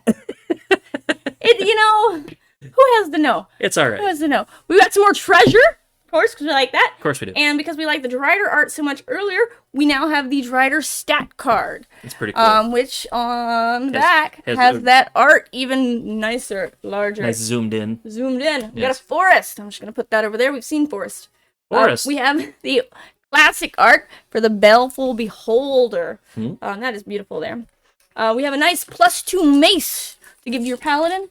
Paladins, yeah. Yeah. I have may play blue-black in Magic, but when I play D&D, like on the rare occasion where I do get to play and He's not white. design or He's run the white. tables, it's Paladins. I play Paladins. Yeah. Justice. Sure, let's go with that. Retribution. Smiting. Smite. Many smites. I do like to smite all the things. We got a Dwarfhold champion. We got a little warrior in there, which probably doesn't wear leather armor. We got that Drider again. The Reaper's Talisman. Lightfoot Rogue, which has the Halfling Rogue. the D20 mechanic, sneak attack. 1 through 9, he gains death touch. 10 through 19, he gets +1 and death touch. And nat 20, you get 3-0 and first strike and death touch until end of turn. Got another Owlbear, of course, our Druid class, more classic art Zorn. And then a shiny, shimmery Soul Knife Spy, which is actually one that I've been a fan of in draft. When it deals combat damage to a player, draw a card. I like cards. Pretty good. A 3/2. There are plenty of ways to make it unblockable. Yeah. Plus, it's the Soul Knife, which is just a fun class. I played a lot of that in old like 3.5, but there were some cool variants of it in 4th, and maybe we'll get some psychic stuff here as we get further into 5th. Yeah, and we got about a minute and a half left in the ongoing raffle. You can enter there to get yourself an arena code. Tails, you missed the flumps. We've got more, I'm sure. We've had multiple flumps, and we have more because we still have foil flumps. We have the extended art flumps. Yes, we do. We have flumps, so many flumps. We'll get the flumps back out in a minute. Yes. Next pack here, it's a wolf token. If you haven't seen a wolf token in Magic before, open a few packs, you'll get them. We have a troll stat card. So you got the troll art on the back there. A Shiny Plains, Arborea Pegasus Classic Art. Knoll Hunter, Half-Elf Monk, Cursed Idol. Portable Hole, a standard 5th edition, well, D&D, not just 5th edition. Yeah, I was it's a standard D&D item, followed by a Bag of Holding. You gotta fire your Portable Hole into the bag of... Oh, yeah, see? They went Portable Hole and Bag of Holding right next to each other because we like to flirt with danger in this pack. No, because you want to rip a hole in reality. That too. That's how we get to Eberron. Or other places, yeah. Yeah. Spelljammer. Spelljammer. I hear if we say that like 4 more times, it just summons Dan. Dan! Spelljammer confirmed? All right, so we got a Rust Monster, we got Find the Path, a Trickster's Talisman, we have the extended art for the Black Dragon. It's foiled on top of that. Ah, that's beautiful. And then we have a Hive of the Eye Tyrant, another Beholder-themed card. I am a happy individual. You are a happy individual. Generally. We have so many beholders. I mean, yeah, that's true. You generally are. Yes. We have another Goblin token with that Dungeon of the Mad Mage again. We got another art card. This one is Wish by Katarina Burma. Oh, Wish. This is beautiful. Look at that art. All right. We got this raffle is done. And let's see who has won this time. All right. Congratulations. I have an M33. I will be messaging everyone later with all those codes. We'll get another raffle going in a little bit. Let's see. We've got some more classic art here. We have the boulette. The land shark. If you're classy, it's the boulet. If you're direct, like a land shark, it's the boulette. Yeah. Because it's a bullet. That's what it comes up out of the ground. Yeah, Target. Yeah. We go to Target. Yes. To find our boulets. We've got a bunch of red cards in this pack. Yeah. We have the Dueling Rapier, the Hobgoblin Captain, the Goblin Javelineer. Ooh, man, say that one 5 times fast. We have the Barbarian class, which, again, I like this. I'm a fan of this. It lets you do things fast and hit things hard. You get angry. Right. We got Magic Missile, so you don't have to worry about missing. We got that Wish. Go with that art. Yeah. You want to read the Wish? Wish. Wish is one of those games that people have, pardon the expression, wished for a very long time. 1 red, 2 colorless. You may play a card you own from outside the game this turn. It is Wish. Like, do the thing. It breaks all the rules. Just go. Did I spell that right? I don't know how to spell. Yeah. There we go. Yep. I can't see what I'm typing. All right. A couple more cards in this pack. We have a Knoll Hunter. I'm happy we got that Wish. Yeah. Beautiful art on that. Yeah. Knolls, of course, being a favorite of my good friend Paige Lightman. Get that Knoll. Let's see. We have an Aberrant Mind Sorcerer. Another one of those D20 mechanics. This one has psionic spells. Everybody likes psionics, right? Mm, We have a foil boots of speed because if they're shiny, they go faster. that's right. It's true. And if they're red, Yeah, and they red are. makes you go faster. Look. In the art, you can see they're red boots. It's a foil card. Like everything matches up. All right, and there we have a gold card. Faraday, the Devil's Chosen. Tiefling, Warlock. The Dark One's own luck. Whenever you roll one or more dice, Faraday gains flying and menace until the end of turn. If any of those results were 10 or higher, draw a card. The pact is a tool, not a damnation. And there's pretty nice art on that, too. Faraday has been a core member of my Idle Champions group for a long time. Oops, sorry. Let me just... All right, moving on to our next set booster. Oh, does that card the Wish brings go into your library or come into play? Well, wish. D, it just allows you to play it. Yeah. So wherever it would go from there. If you had No just longer a magic one judge. wish, Throwing what would that it be? Gold or Angel Song? I don't know. There's At this point, it'd probably be for a burrito. I'm hungry. Burritos are good. cheesecake. No, cheesecake's good. Not to be confused with the cheesecake chimichanga, which is also tasty. Yes. At any rate, we got the Atropal token. We have the Gelatinous Cube stat card, because I don't know how we made it this far without a Gelatinous Cube. I don't know. Plains, Owlbear classic art, Silver Raven, Plundering Barbarian, Circle of the Moon Druid, Yes. Ingenious Smith. What is a D&D game without plate armor? And, of course, our buddy Brunor Battlehammer. You see a pair of goblins. We have Hama Pashar, Ruin Seeker, one more time. Jenny, you were talking about the rogue class earlier. I was talking about the rogue class. Well, we can now take levels in the rogue class. We can now take levels in the rogue class. That's right. All right, we can also vote for the next commander deck. We can, but the shiny mimic will have to show us the way. It's shiny. I don't trust it. Well, We it's still just a have mimic. left the just doing his Dungeons best. of Death, Black, Blue, White, and the Aura of Courage, Green, White, Blue. Why does everything have blue? It's all blue. That's right. All right. They know what's up. I know. I'm going to open this, and then let's do a collector. Yeah, heck yeah. All right. All right. We got two options now, so vote for those, and we'll get one of those in a minute. Ooh, we have some forest art by... Peter Dura. Yes, Peter Dura. And, gosh, that is just breathtaking. Oh, good, that comes through on the camera, too. But yeah, you can see the stuff off in the distance. The money I spent on the 4K camera. I'm in clutch right now. Yes. All right. Oh, we're gonna start this pack off on a good note. We have the Nice. the adventure, the old school adventure art for Temple of the Dragon, and that is land, of course. Temple of the Dragon Queen. She has a title. Oh, sorry, the Dragon Queen. The Dragon Queen. Tiamat. My bad. All hail Tiamat. Mm-hmm. Yes. All right. Let's see. We've got a great axe. We have the Armory Veteran. We have some more Boots of Speed. The Trickster's Talisman. The Feywild Trickster. The Power of Persuasion. Now the Ranger's Hawk, like that one. Valor's Singer. Combat Inspiration. It's a nice bard mechanic there. Treasure Chest, of course. Oh, we actually got just a garbage card in this set. Standard insert. I didn't know they had those. I didn't know we did those. And a shiny Gloom Stalker. It's double strike if you've completed your dungeon, so don't tarry. Yeah, Jill, those old school cover arts are very, very cool. They are super cool. Super cool. All right, so we've gone a little while without opening a collector booster. We are going to go ahead and open one here, and to kick this off, a foil angel. Ooh. And on the backside, it is a spider with menace and reach.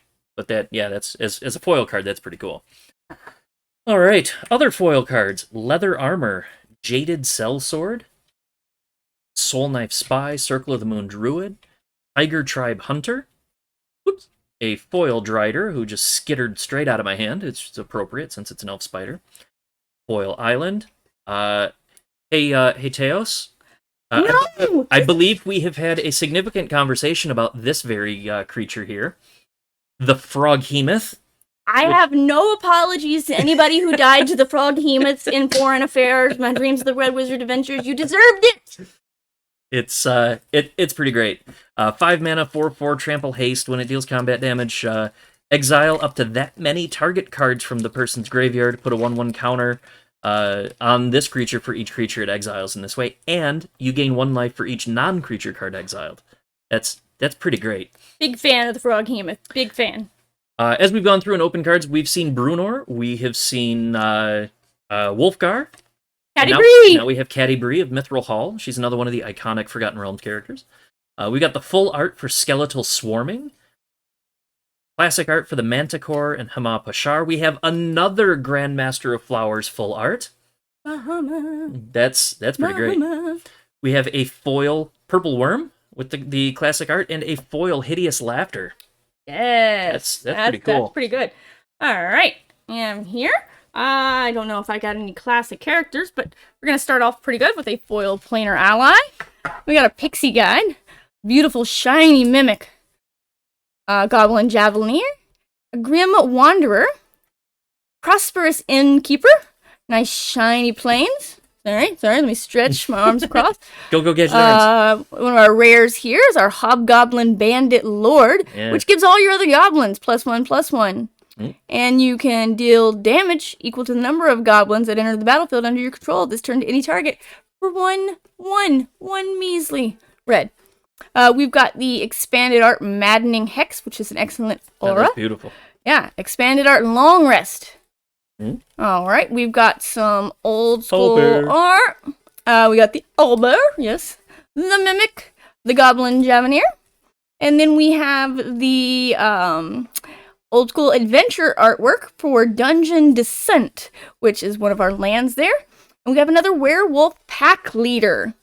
And we'll also get our Goblin token with another Dungeon of the Mad Mage. Nice. That was probably pretty good. Probably the most lackluster of the ones, and that was a great one. Yeah, there was still a lot of good out of there. Yeah, a lot of good. All right, so time to go for those commander decks. Looks like our votes have gone to Aura of Courage. You want to grab that? Yep, I got it. All right. Well, we don't... Handy zip strip. Good news. We don't have to vote on the next one. Right. As far as I know, I only have one commander deck left in the house. We have...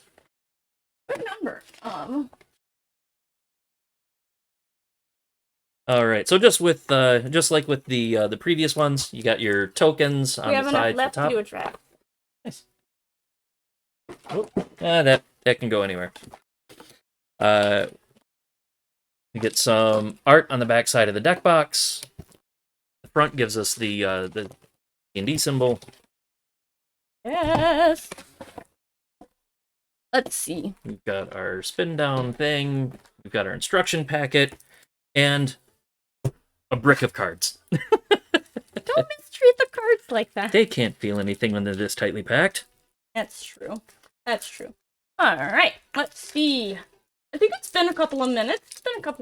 So, let's do another giveaway. So that'll be for an arena code. Get yourself some free cards to open. I will say, if you've already won, it is one code per account, so you'll just have to bless a friend with it if you win again. Mm-hmm. So you can go ahead and enter that now. It is !raffle. Yes. All right. All right, so let's take a look, see what we got. We've got Galea, Kindler of Hope, 4/4 Vigilance. We've got Storvald, Frost Giant Jarl. Back to Storm King's Thunder there. Yes. Evolving Wilds, Clay Golem. We talked about the Ebony Fly earlier. Sword of Hours and Angelic Gift. Let's see what other cool stuff we got. Brainstorm. There's a nice little callback. Draw 3 cards, put 2 from your hand on top of your library in any order for 1 blue as an instant. That's nice. Curse of Verbosity, enchant player. Whenever enchanted player is attacked, you draw a card. Each opponent attacking that player does the same. Oh, nice. Oh, hey, Ken, see you've joined us. Just in time for the raffle. Nice. Eel Umbra, Psychic Impetus, Serum Visions, Acidic Slime. Yes. Acidic Slime is good times. Death Touch, when it enters the battlefield, destroy a thing. Fertile Ground. Paradise Druid is a nice little, I say nice, it's irritating. Let's just be honest. It's hexproof when it's untapped and it generates mana. I love it. Rancor, no longer a $30 card, but still very, very tough. The Bant Charm and the Behemoth Sledge. Let's see. Bant Charm. If I played Bant, I would. Right? Mm-hmm. The Fey Steed. If you want an elk, you got your Fey Steed. Why not? An elk is much larger in real life than you think. Much like a moose. Speaking of mooses, we can talk about the moose sometime. Yeah, there's a moose infestation in Adventurers League. It's true. Holy Avenger, Mantle of the Ancients, Robe of Stars, classic D&D item there. Netherese Puzzle Ward. I'm a big fan of the Empire of Netheril, so it amuses me to see these cards like this come into play. Focus Beam is its ability. At the beginning of your upkeep, roll a d4, scry X, where X is the result, and Perfect Illumination. Whenever you roll a die's highest natural result, draw a card. Winged Boots, Belt of Giant Strength. You're too high up now. See? Look at you. Look at you. I'm just getting ahead of myself. Song of Inspiration, another Cadibri. Ride the Avalanche. Pure Steel Paladin. There you go, Paladins. More Paladins, right? Oh, we've got one of those adventure cards. We've got SRAM, Senior Edificer. The Winds of Wrath. Wow. I haven't seen references to Wrath in years. Classic Magic setting. Yeah. Yep. That's been a while. Yep. Imprisoned in the Moon. Not an adventure that I wrote. No. Greater Good. Heroic Intervention. Verdant Entrance. We got Fleecemane Lion. Knight of Autumn. I used to run a bunch of decks that had that in there. Huh. Argentum Armor. Moonsilver Spear. Sword of the Animist. A lot of this is like a trip down memory lane. We've got some lands. We've got more lands. Canopy Vista, Exotic Orchard, Fortified Village, Lumbering Falls, Port Town, Prairie Stream, Skycloud Expanse, kind of like the poor man's dual lands, really. Yes. Sungrass Prairie. Of course, there's a Soul Ring. More Boots, Viridian Longbow, Azorius Chancery, Bant Panorama, Command Tower, I think, is just included in all of these now. Yeah. Floodplain, because commanders, you right? only get one. Yeah. Mishra's Factory, Yes. Path of Ancestry, Seaside Citadel, Simic Growth Chamber, Terramorphic Expanse, kind of like Evolving Wilds. And by Thriving kind of, I Grove. mean it's the same thing. Thriving Grove, Thriving Isle, City Tree. Vidugazi, the City Tree, and Islands and Forests, like you wouldn't believe. And of course, the very thick. Do you want to version. hold it up this time? You gotta hold one with comparison. Look. Got that, and then a standard card. Yeah. There we go. Slap You somebody can't with see, that, baby. Right? Don't throw this one. Please don't. All right. All right. That is a pretty hefty deck. It All right, is. so we have 6 collector boosters and 8 set boosters remaining. I'm kind of interested in knowing, like, what is everyone's favorite things been so far? If you've never played before, especially, like, what seems cool to you? What colors do you like? Does it align with what you play in D&D? Do you want to play white because you always play paladins, or just somehow, like, Why are you calling me out? red suddenly appeal to you? You're gonna play some white because you want to play the paladins. All right, you still got about just a little less than 3 minutes to get in on the raffle this time. Let's do another collector booster since we have 6 of them. Sure. The perfect card is the Flump. Yes, the Flump. No, Teos, you're a big fan of Flumps? You don't say. Yeah. Oh, it wasn't actually a rare. It's an uncommon. So I gotta find those Flumps. Okay, well, you do that. Yeah, I know I am. We got the emblem for Eliwick Tumblestrom, the Planeswalker that we opened earlier. The backside is a foil treasure token. And getting into this collector's pack here, we've got Neverwinter Dryad, You Hear Something on Watch, Spiked Pit Trap, Thieves' Tools, another Cridle, Battlecry Goblin, Plains, Inferno of the Star Mounts. That's one of the really sought-after cards in the set. Spell can't be countered, Flying Haste 6/6 that costs 6 to drop. 1 red gives it +1/+0 till end of turn. When its power becomes 20 this way, it deals 20 damage to any target. Hurl Through Hell and a Guardian of Faith full art. Baleful Beholder, Boulet, Boule. Justice Armand, I mean Volo, Volo! Guide to Monsters. As classic art, we've got Gretchen Titchwillow as a foil classic art, Ooh. and a foil Wish. It's a great way Nice. to wrap up this pack. Yeah. I did not find the flump, so I'm thinking we opened it in the collectors, actually. Man, Probably. we didn't just open this, but this is just beautiful again. Yeah, we'll just throw this back up. Throw it here. back up there. All right, let me set these the to the side while I open Foil my... full art Black Dragon. God. She's the beauty. She's a real beaut. She's the real beaut, that one right there. All right. Got my collector pack here. Got a shiny, freshly brewed Potion of Healing. Got another Dueling Rapier. The Scion of Stygia. Another Delver's Torch. Sheshra, Death's Whisper, legendary creature. I don't think we've done this one. Nope. 2 colorless, a black and a green. Human Elf Warlock. Bewitching Whispers. When Sheshra, Death's Whisper, enters the battlefield, target creature blocks this turn if able. She is a 1/3. Whispers of the Grave at the beginning of your end step. If a creature died this turn, you may pay 2 life. If you do, draw a card.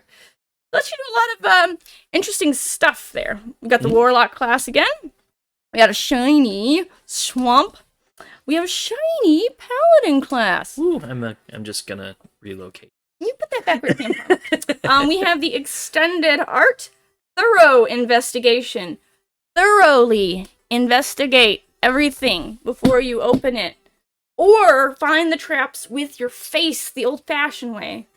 We have the extended art Hobgoblin Bandit Lord. Mm. Ooh, the old school art. The Genie Windseer. the silent D. Yes. It's very hard.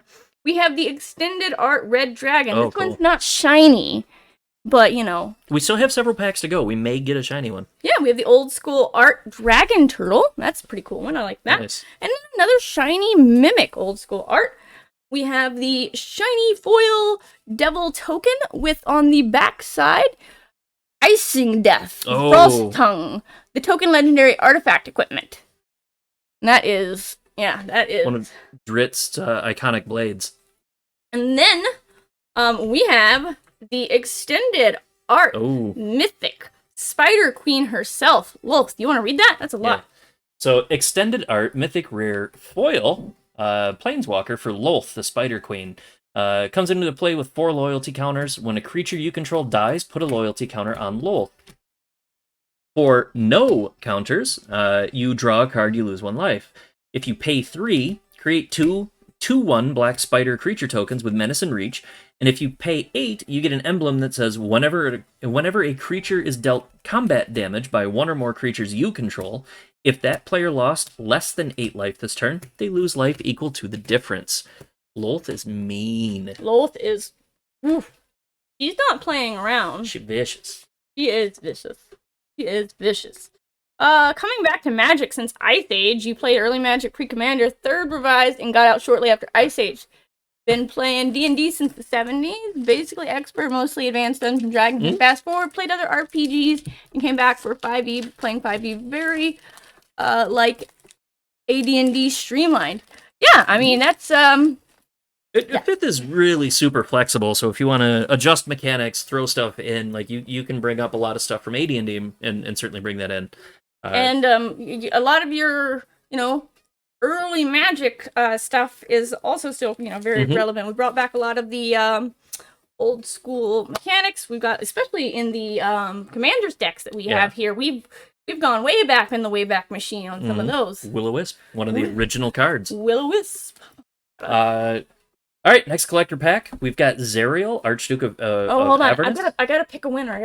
Oh, get your winner. I know. Get it. All right. Oh, look at there. Hey, it's Soma. Soma, you won. Welcome back. All right, now. So this is the emblem card for Zerial. At the end of the first combat phase on your turn, untap target creature you control. After this phase, there's an additional combat phase.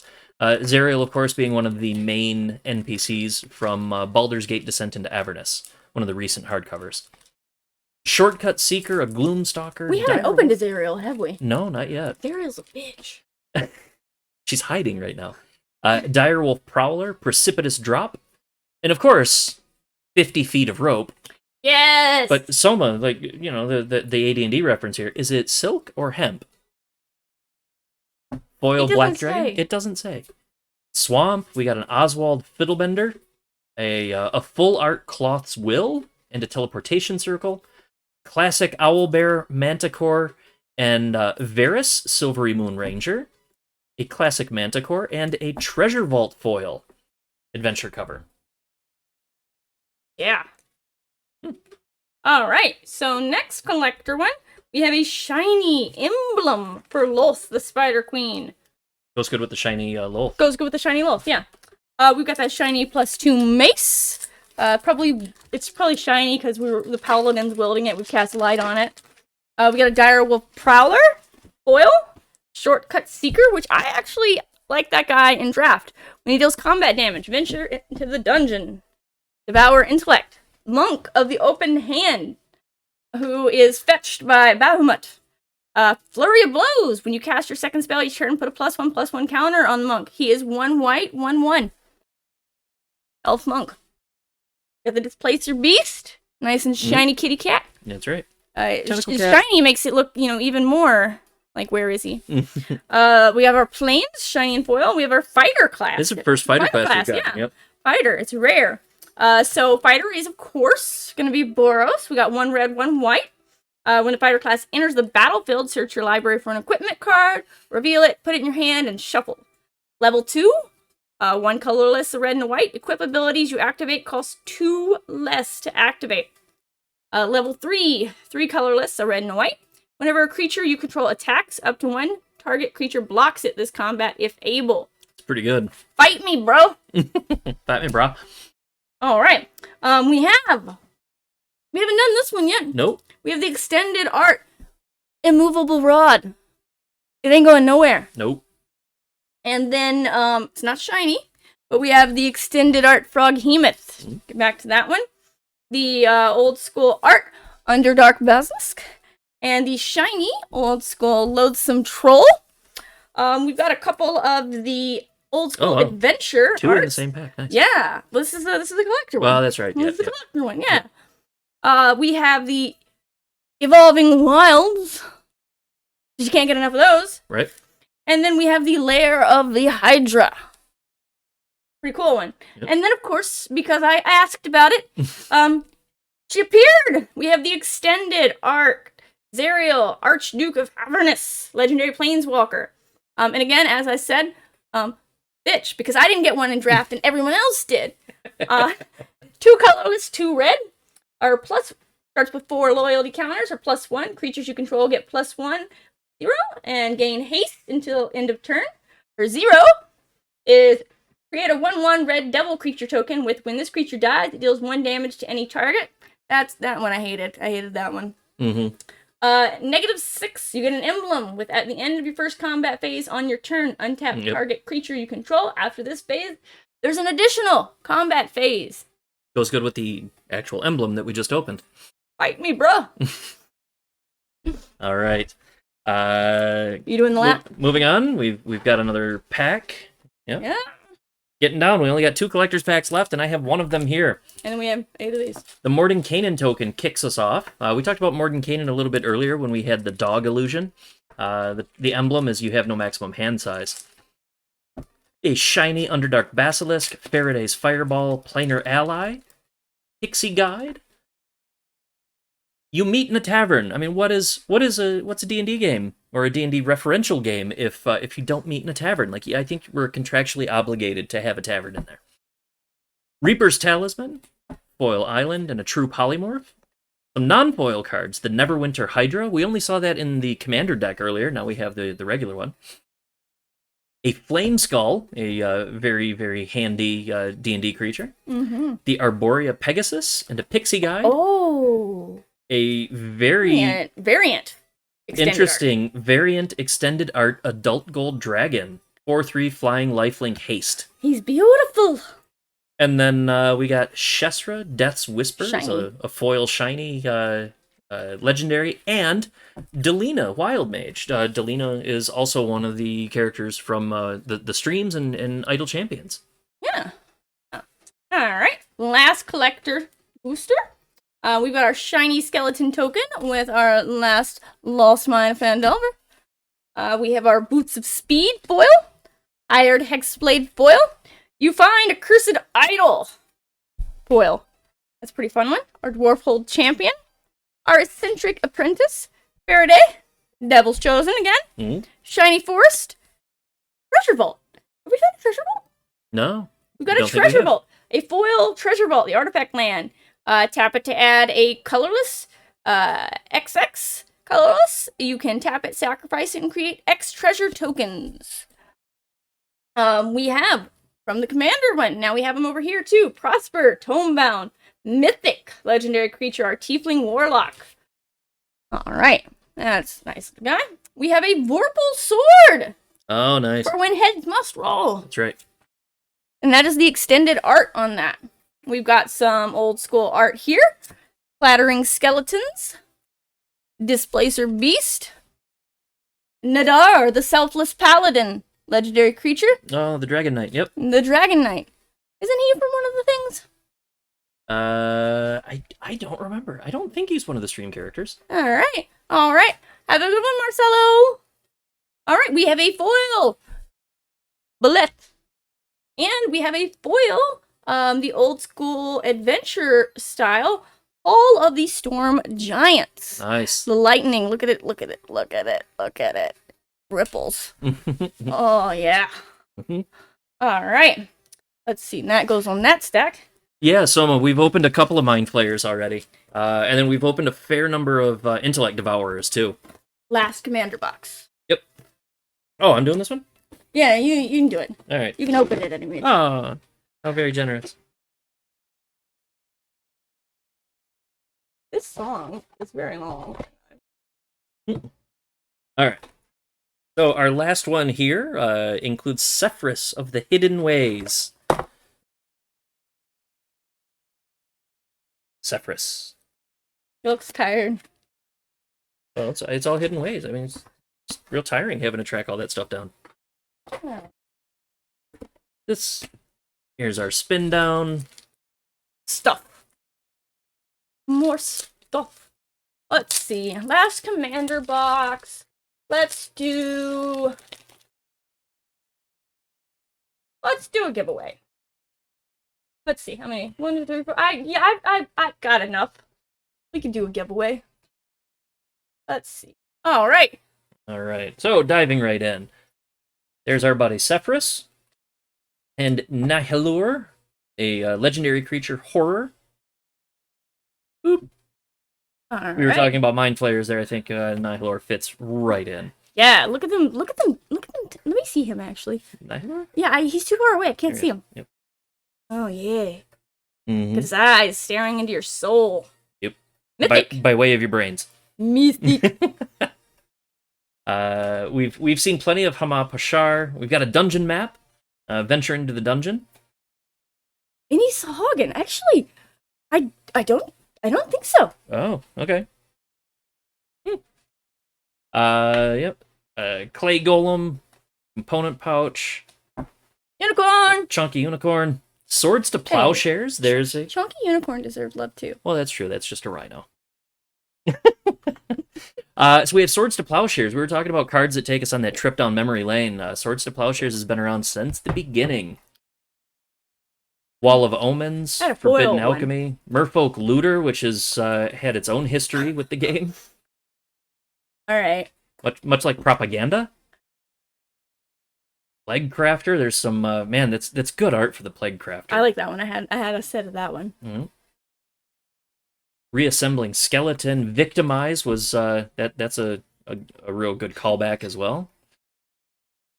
Oh, Cloud Blazer and D-Spark. Exile target permanent with mana value 4 or greater for 1 black, 1 white. That's whew. And why not have slivers? Yeah, slivers. Slivers. I had the whole foil slivers deck. Oh yeah, I had that. Yeah, it was shiny. Mm-hmm. Very shiny. Yeah. So we have that raffle going now. We got a couple of people entered into it. Even if you don't play Arena already, there's no time like the present to start. It is free. You can put money into it if you want, But this raffle will get you a code that gets you 3 free packs, and you can also use the code PLAYDND to get 3 more packs. And then you can Google arena codes, and there's a bunch of current codes for the previous sets, like Strixhaven and all that. So you can get yourself set up and start with like 20-something packs of various sets. Right. Yeah, it's a great way to kick off. Also, with Strixhaven, like, get familiar with it. We've got that book coming out this fall. The book! We're gonna do it's a great way to School! get real up close and personal with a lot of the stuff you'll see in the book. I'm excited. We're going to Magic School, everybody. Mm-hmm. Revivify. There's a pretty cool D&D spell there. Thorough Investigation. You don't even have to roll an investigation check, and you just cast it instead. That's helpful. Arcane Endeavor. Min, Wily Illusionist. Well, that's a nice one. It's a gnome wizard. Yeah. What's not to love about gnomes? Phantom Steed in a Rod of Absorption. Shifting all over the place. Grave Endeavor, but I'd like to pause for just a moment on the glory that is the Wand of Orcus. Wand of Orcus, whenever equipped... Where's Anthony? Right? Whenever equipped creature attacks or blocks, it and zombies you control gain death touch until end of turn. Whenever equipped creature deals combat damage to a player, create that many 2/2 black zombie creature tokens. That's real good. That is real good. Yep. Extract Brain. Very, very definitely Mind Flayer. Oh yeah, my arena user. I can totally do that. Alan's got one too. I do. It has numbers that he probably doesn't have memorized. Nope, sure don't. Midnight Pathfighter, Cataclysmic Gear Hulk, which totally sounds like something from 40k, but is not. Eternal Dragon, Karmic Guide, Sun Titan. It's another popular one from sets gone past. Sunblast Angel and a Doomed Necromancer.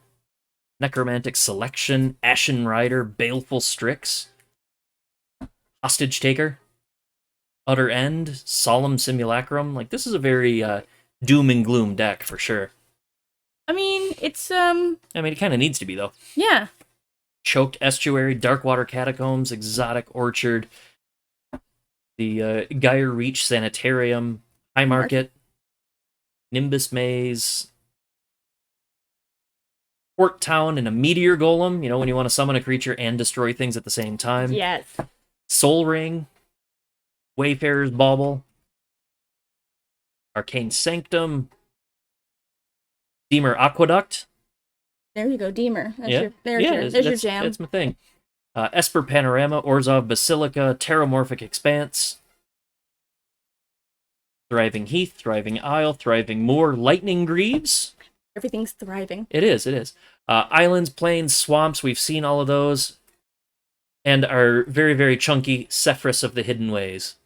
There you go. And some tokens. We have some Owlbear illusions. I mean, they just say illusions, but that's clearly an Owlbear. We have Clues, which is an artifact. Sacrifice the artifact, draw a card. And we got some dungeons. And we get both Dungeon of the Mad Mage and What's on the back? Tomb of Annihilation. And on the back side, we have the Atropal and Lost Mine of Fandelver. We got all So of we them. have all three coming out of this pack, which is pretty great. Okay. Gotta. There we go. Had to do a mod. Had to moderate. Bam! In my chat. Didn't even see it. You know, you want to buy viewers, blah, blah, blah, or something. I don't, you know. Nah. Yeah. All right. We have. This is it. That's it. We have 8 Coming down to the end. 8 set boosters. Let's see if we can round up. What do we need? A slogan, and yeah, you got about a minute and a half to get in that raffle if you haven't already. Again, that'll get you a code to get you free packs. Free packs on Arena. All right, I'm gonna go. Cheers. Do it. I'm gonna go. I got an emblem for Eliwick Tumblestrum. Oh yeah. Creatures you control have trample and haste to get +2/+2 for each differently named dungeon you've completed. And that beautiful art there for Eliwick. We also have another art. This one's The True Polymorph by Steve Prescott. And if you like illithids, you're gonna like that.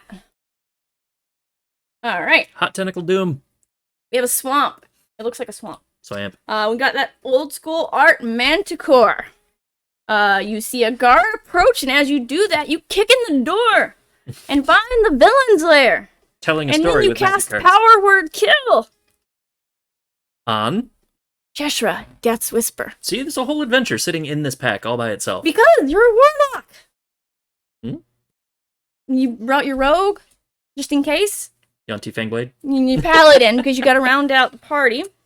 And, you know, you get some wild magic or whatever, and a unicorn appears, a shiny one. Yeah. And then we got a mythic Is that here. foil? That is not a foil. Oh, it's not a foil. Okay. We have Imrith, Desert Doom, legendary creature dragon. 3 colorless, 2 blue. She's a 5/5 flying, of course, dragon. Imrith, Desert Doom has ward 4 as long as it's untapped. Whenever Imrith deals combat damage to a player, draw a card. Then, if you have fewer than 3 cards in hand, draw cards equal to the difference. Get you some cards. Look at that art. Imrith is real gross. Beautiful. I'm glad I suggested making her into a Dracolich. Shh. I didn't say where. All right. We're going to pick a winner there. Pick a winner. Jill. All right, congratulations, Jill. Congratulations, Jill. All right. Pile of cards. Pile of cards. All right, next up, we have the Beholder stat card with that grinning ball of doom on the backside. We got a foil island. We're punching the microphone, so that's good. Sorry, I was trying to sit on the mythic stack. Evolving Wilds adventure cover, Faraday's Fireball, Spike Pit Trap, Contact Other Plane, a blue dragon, not Imrith in this case, but it's still a pretty handy card on its own. Purple Worm, Dungeon Map, Dwarfhold Champion, Bull's Strength, classic D&D spell there. A Dancing Sword, it's the first one of these I think we've seen, and I can tell you that this is the first Dritz to Orden that we've gotten out of all these packs. So we now have... Did you get another minigame? And I got another minigame. But we now have all of the Do you want to read companions of that the one? Hall. It's a lot of text. We'll just... Oh, you want to tell them what it is anyways? Then? Well, this one, let's see. Objective. As you enter the room, the terrible dragon opens its eyes and lets out a roar. Everybody, roll for initiative. Roll a d20 and modify the result with some magic cards to get the highest initiative. And kind of like how we were telling a story with each pack, you will take the cards out of your hand, and you will proceed to have combat with that terrible dragon because of that little adventure card. A major award. Is it a leg lamp with magic cards stuffed in the stuff? Oh, you know, major award. It's magic cards. I mini game Another too. minigame. Nice. Totally lost in translation. The objective here is to work together to score as many points as possible by deciphering your teammates' clues and correctly guessing the mystery card. So 2 to 6 players, somebody's going to draw a card and give clues determined by the result of a roll. And then everyone else is going to draw more cards and try to figure out what it is. There's some restrictions on the back about the type of clues you can give. And you get the points for what kind of card it is. Common, uncommon, rare, mythic. That's pretty cool. Obviously, when you're doing a clue, you can't use a word in the name. It calls that out though, in case people aren't good at that. The hard part of a game. All right, I got another stat card. Nice. I got a ghoul. Undead. Yeah. More undead. Look at that tongue. Ghouls are good for it. Just like a morgue. All right, we got some extended art. Nice. Green dragon. We got a lot of green in this pack, actually. Ooh. We're gonna have that compelled duel, the boulette, the scaled herbalist, the prosperous innkeeper. You meet in a tavern. You happen on a glade. The foil bull's strength. We have a grim wanderer for an uncommon here. Targnar, the demon Fangnol, legendary creature. And then we have a mythic legendary artifact. It is 3 black, the Book of Vile Darkness. At the beginning of your end step, if you lost 2 or more life this turn, create a 2/2 black zombie creature token. You can tap the Vile Book of Darkness, you exile it, and artifacts you control named Eye of Vecna and Hand of Vecna. You create Vecna, a legendary 8/8 black zombie god creature token with indestructible. It gains all triggered abilities of all no, so all triggered abilities of the 3, or however many of the 3 that you had, exiled cards. The Vile Book of Darkness. Let me put it over here instead of shaking it around at you. And I think if we get all of those, like, and we manage to play them, I've heard it actually summons Joe Manganiello to your table. Yeah. Yeah. And he brings the little hand of Vecna and Eye of Vecna that you can buy. Right. But he doesn't let you have them. He keeps them. Mm-hmm. Well, I mean, he has his Dragonborn character who popped up in Baldur's Gate: Descent to Avernus. Arkin. He's got a very deep and fairly well-known love for all things Vecna and black metal. All right. All right. Yeah. Here's a stack of cards for you. There's a stack of cards. Yep. Next up, we have the Wolf token. On the backside, just the Friday Night Magic advertisement. And I can tell that, like, my own interests in the game have changed, because it's cool getting the rares and all that, but what I have here for the next art card is actually pretty special. Because we've got the Adult Gold Dragon, and the backside of the card isn't really all that much to look at. But the front is the art and the gold foil stamp artist signature. Oh, I want it. I'm good news. Good news, everyone. It's here. But yeah, that artist signature series, that's nice. Foil Mountain, we've got Barrowin of Clan Under, Pixie Guide, Genie, Windseer, Arcane Investigator, Red Dragon, Ray of Frost, Tagnar, another one there. Come back. Clattering Skeletons, Loathsome Troll, our first sorcerer class. Oh, And read the sorcerer. Read the sorcerer. And then we got a foil portable hole. I love sorcerers. The sorcerer class. When it enters the battlefield, draw 2 and discard 2. This is all chaos. Leveling up, add all creatures you control have tap, add 1 blue or 1 red. Spend this mana to cast an instant or sorcery spell or to gain a class level. And then at level 3, whenever you cast an instant or sorcery, that spell deals damage to each opponent equal to the number of instant and sorcery spells you've cast this turn. So, all right. Woo-hoo. Y'all, I'm gonna be sorcerer. That artist series card's really cool. Yeah. It does require me to play blue, okay? I understand that. So Vecna is the magic version of Zodia from Yu-Gi-Oh! Oh, okay. Yes. We got another treasure token that wants you to roll for initiative. I like that. I like that art, the whole thing there. We got another magic series. Ooh, that's nice. This is The Lair of the Hydra by Wayne Reynolds. Oh, Wayne Reynolds. That one's not signed, but, you know. So Wayne Reynolds. At that. Wayne Reynolds did a ton of art in 3rd edition, 4th edition, like the iconic Pathfinder art. We've seen a bunch of his stuff pop up all over the place. Wayne is solid. He's very talented. He is, yeah. Let's see. Yu-Gi-Oh! Is a faded version of Vecna. Oh. I mean, you know. Everyone's got their own version of peanut butter. Okay. Peanut butter and chocolate, man. You know, they're all good. All right, so I've got the classic art here for the Rust Monster, which is beautiful as always. We've got a Rhyme Shield Frost Giant. We've got a Shocking Grass, Bull's Strength, Barrowin of Clan Under. I don't think we've had him. Yeah, we just opened him. Oh, we just opened him. Yep. Okay, we haven't gotten very many, that's for sure. All right, we got another Dungeon Crawler. We have the Death Priest of Miracle. This is a Tiefling cleric. Yeah, gotta murder. Yeah, the God of Murder. We have a Brazen Dwarf. We got another Soul Knife Spy. We have a foil Hill Giant Herd Gorger. Sheeps. Sheeps. Freshly peeled sheeps. Freshly peeled sheeps. Oh my goodness, a raid. Micro raid. Woo! Awesome. Micro raid. Woo! Hello, everybody. Hey, everybody. You're joining us kind of at the end of this. We got like 4 more packs, but we'll kind of recap.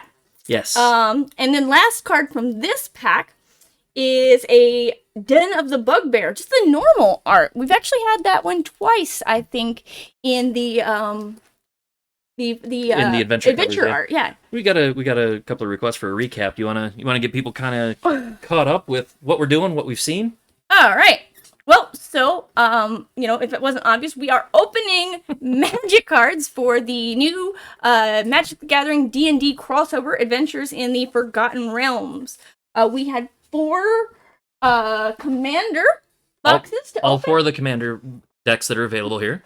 We had a box of the set boosters, and we had a box of the collector boosters. The collector boosters, of course, are super fancy, and they all have 10 foils, 5 rares mythics, 2 extended art cards, and in this box you also... I'm not sure where the 19 silver pieces, 2 candles, and bag of caltrops are. Because that's supposed to be in every pack, so Yeah. that's a lot of silver pieces that I haven't seen. Yeah. I'm gonna have to talk to somebody about that advertising.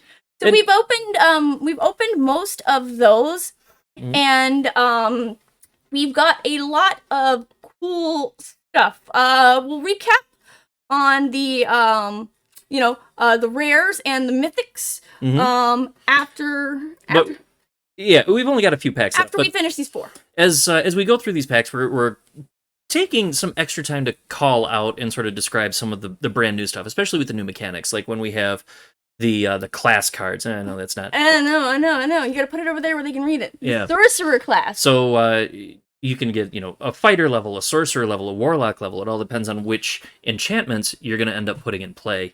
Also, a lot of these packs include art cards, and in very rare circumstances, you have the Artist Series art cards where it's got that gold stamp of the artist signature on it, which I thought was very, very slick. And then we have old school art from the older D&D versions, which is pretty cool too.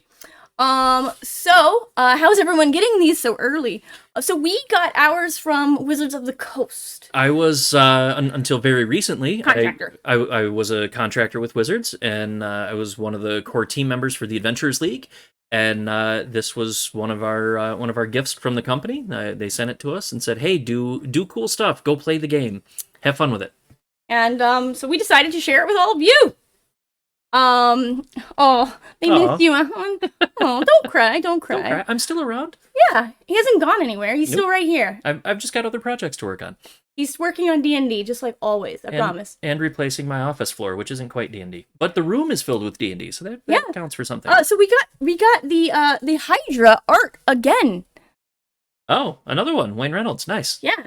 And another. Wait, is this the same pack that I just... No, this is... It's the same pack. What are you doing? I don't know. You getting sleepy? No, I was... A little goofy? I got distracted recapping. All right, so we've got a Goblin token getting into this pack. On the backside, you've got Dungeon of the Mad Mage, one of the 3 dungeons available in the set. The Artist Proof card in this one. This is going to be the Pixie Guide from Justine Mara Anderson. And it's got a very sort of comic book feel to it. I think that's pretty neat. Forest, we've got a Direwolf Prowler, a Scion of Stygia, Soul Knife Spy. You want to say that again? Scion of Stygia? Stygia? Yeah. Stygia? Stygia. Stygia. Stygia. If anybody wants to settle this argument, let him know he's wrong. Charm Sleep, Loathsome Troll, Burning Hands, a Chaos Channeler, Leather Armor, and this is actually a pretty good way to wrap this pack out. The Eye of Vecna.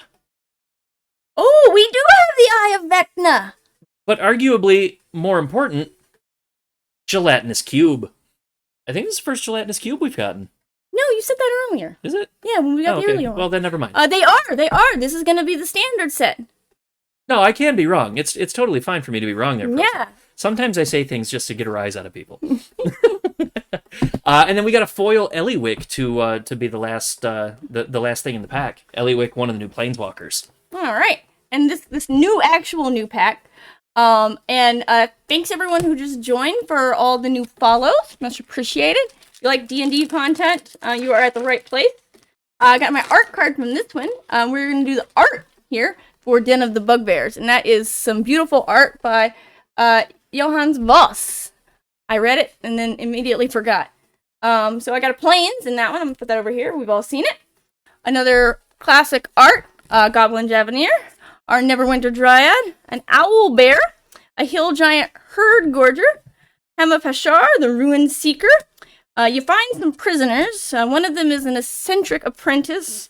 You probably don't want it to be an Underdark Basilisk. Horde Robber, that's probably a prisoner. Minimus Containus foil here, so that's nice and shiny. And we're gonna finish this pack out with our legendary creature Devil God, Asmodeus the Archfiend. All right, drop that there. And as I drop that, I am going to go ahead and start another giveaway since we had a bunch of new people join us. So the giveaway, you've got about 8 minutes to enter that. And it is for a code for Arena. If you haven't started playing, now's a good time to start. It will get you free packs. Free packs. Yeah, Master of Dungeons, it is a pretty solid card. I like it. It's, That's Mitch. Oh, okay. Nice.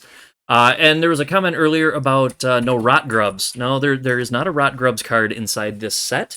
That said, I do spend a lot of time writing about Rot Grubs, and I'm glad to know that I'm not the only one that's including a lot of Rot Grubs in adventures now.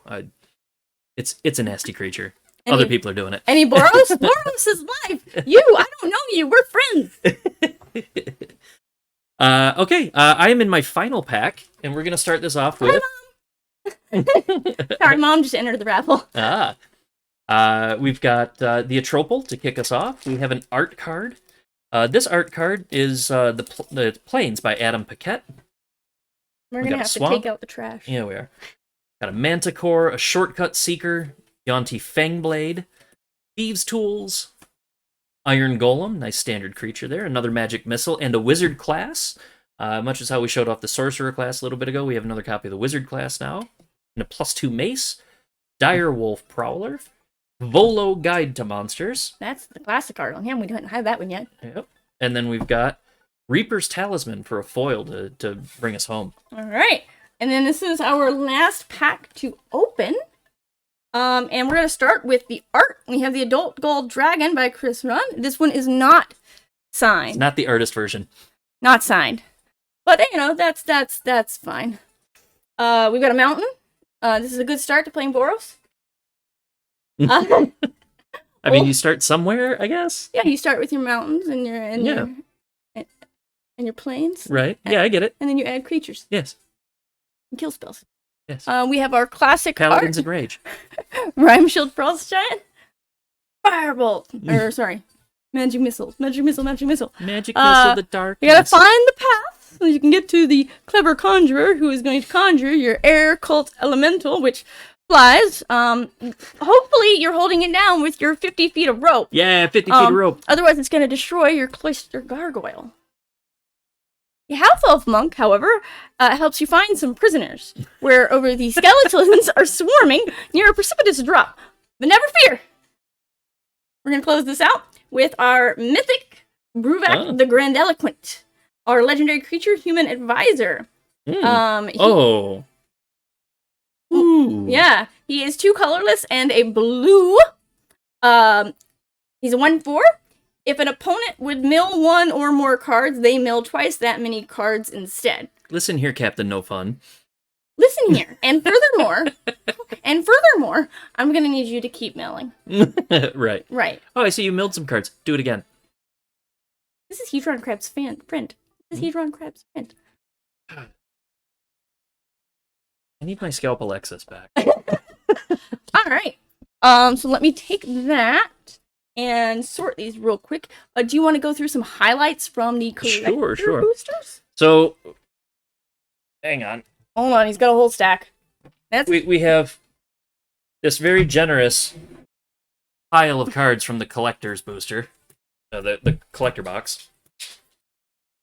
And in the collector box, Hall of Storm Giants. We had a good number of the alternate art, the classic art style cards. I was very happy to see the Vorpal Sword. Oh, what other really cool stuff did we get in here? A very shiny skeleton token. I mean, it's a token, sure, but it's still pretty cool. The simplified extended art for the Adult Gold Dragon. That's quite nice. Yes. Flame Skull. Uh-huh. Oh, what else did we? We got a bunch of the adventure art. We got the Zariel. Don't forget the Zariel. Yep. Mordenkainen emblem. We got Zariel with the full art.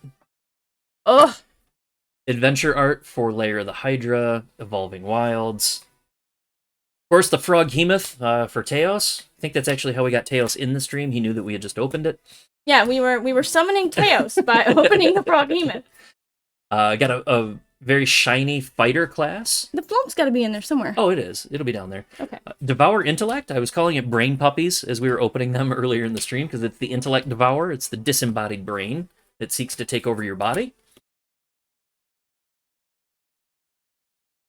The Lolth emblem, we got a foil Treasure Vault, which is one of those adventure cover lands. Let's see here. A full art Cloth's Will. Shiny Black Dragon. Oh, what else we got? Emblem of Zerial. We got a foil full art Lolth Planeswalker. Too bad. No, we got the foil statue. Icing Death. Full art Red Dragon. Foil Paladin class. Foil Warlock class.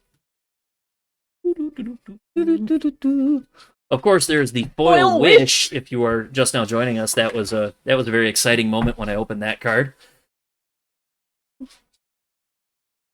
Classic style art for the Baleful Beholder. All right. Full art for Hurl Through Hell. The doggo has gone to lay down on his orthopedic dog bed. Yes. Foil Inferno of the Star Mounts. From what I was reading, it's one of the real sought after cards in the set right now. Werewolf Pack Leader. All right, I'm going to interrupt you for a minute to go through some of the art that we got. Yes. We got the It's not on camera. I can't see. I don't know where I'm at. You got to move. I'm just gonna pull stuff over. Yeah. There you go. We have the Beholder, the Artist Series Adult Gold Dragon, the Pixie Guide, kind of old school art there. Adult Gold Dragon again. We got a couple of the Hydra. We got the True Polymorph featuring this amazing Illithid. We have the Trask, something stompy this way comes. We got a Troll in the dungeon. Troll in the dungeon, everybody. Troll in the dungeon. Troll in the dungeon, just thought you should know. We have the art for Forest. We have the art for Wish. Look at that beauty. We've got a Drider. We've got Grim Bounty. Right there. We have this beautiful sunset or sunrise art for Mountain. We have the Feywild Trickster. The Long Rest. The Hive of the Eye Tyrant. Whoops. Throw those on the floor. Just throwing them. Ah, no. The Blue Dragon. The Horde Robber. Delina, Wild Mage. There you go, Teos. You've been waiting for this. The Flumph art.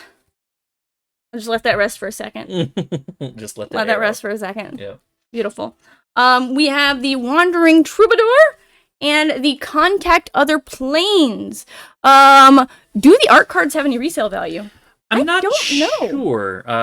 I believe the Signature Series ones probably do, just because of their rarity. But the market is still very much developing for these. Yeah, this is all brand new. People don't know like how rare any of these various ones are, other than the Artist Series. Physical cards go on sale here in just a couple days on the 23rd. The early copies are a great way to kind of see what's in the set and kind of predetermine availability of certain cards, but really the stores are going to help us determine all that stuff in the next few days. All right, I'm going to go ahead and pick the winner from that raffle. Let's see. Congratulations, Ken. Thunderpants Academy. You win. I'll be sending out those codes later. Yes, that's the word. I got all a right, tippity type. A couple other highlights. We've got a Lolth emblem, all foil and shiny. Evolving Wilds adventure cover. Den of the Bugbear adventure cover. Minion of the Mighty 01 Menace Kobold. Foil Flump. Foil Flump. Foil Tasha's Hideous Laughter.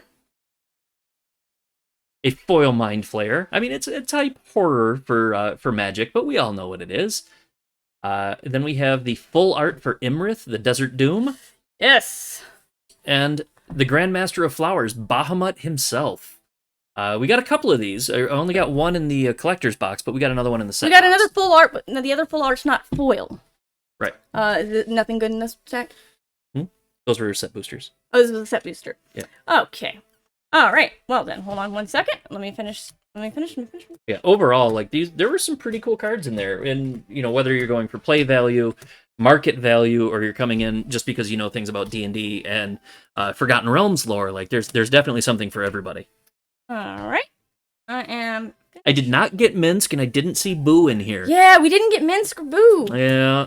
Boo's a token. Right. Um. He's also a miniature giant space hamster. Yes, he's also a miniature giant space hamster, but he is a token.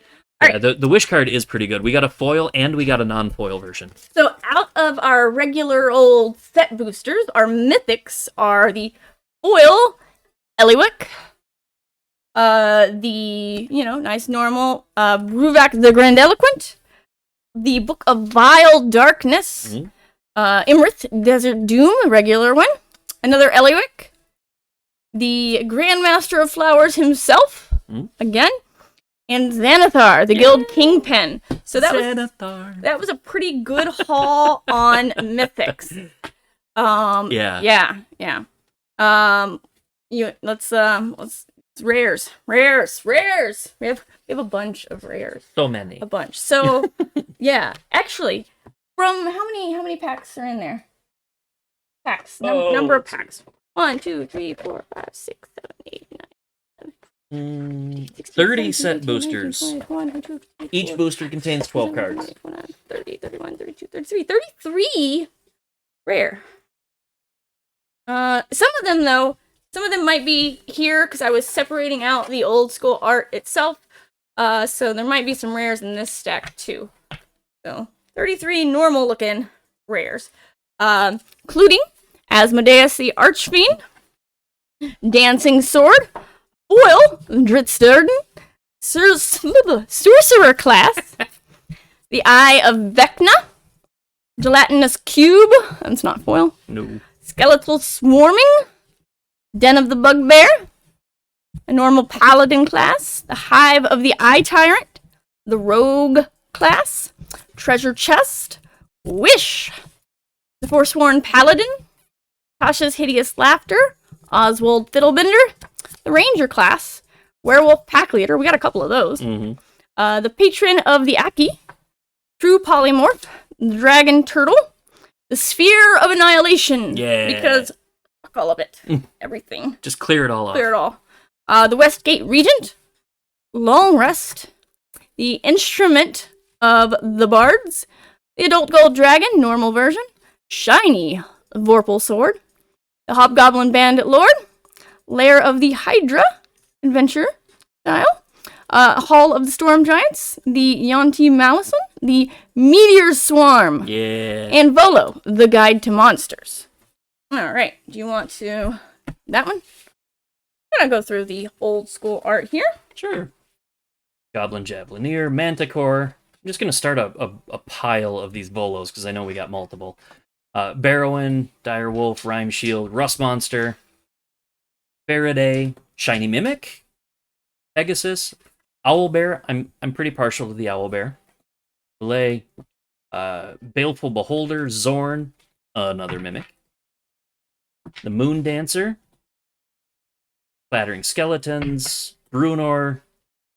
Oh, maybe we didn't get as many Volos as yeah, I was gonna say we got a bunch of Volos, but only one of the old school art. Yeah. All right, so we were running pretty close the whole time on having more uncommons than commons, and this is hard to see, and you won't be able to from up there, but we have one more uncommon than we have commons. So I know you can't see them because I'm not going to turn them sideways, but we have a fat stack. Let's see if I can flip it on its side. And I talked about this a little bit earlier. The uncommons. The set boosters have fewer commons than the draft boosters. I didn't get any draft boosters for tonight's stuff because really, I didn't need a big old pile of commons. I wanted to open some of the really cool stuff, and the set boosters and collector's boosters enable us to do that.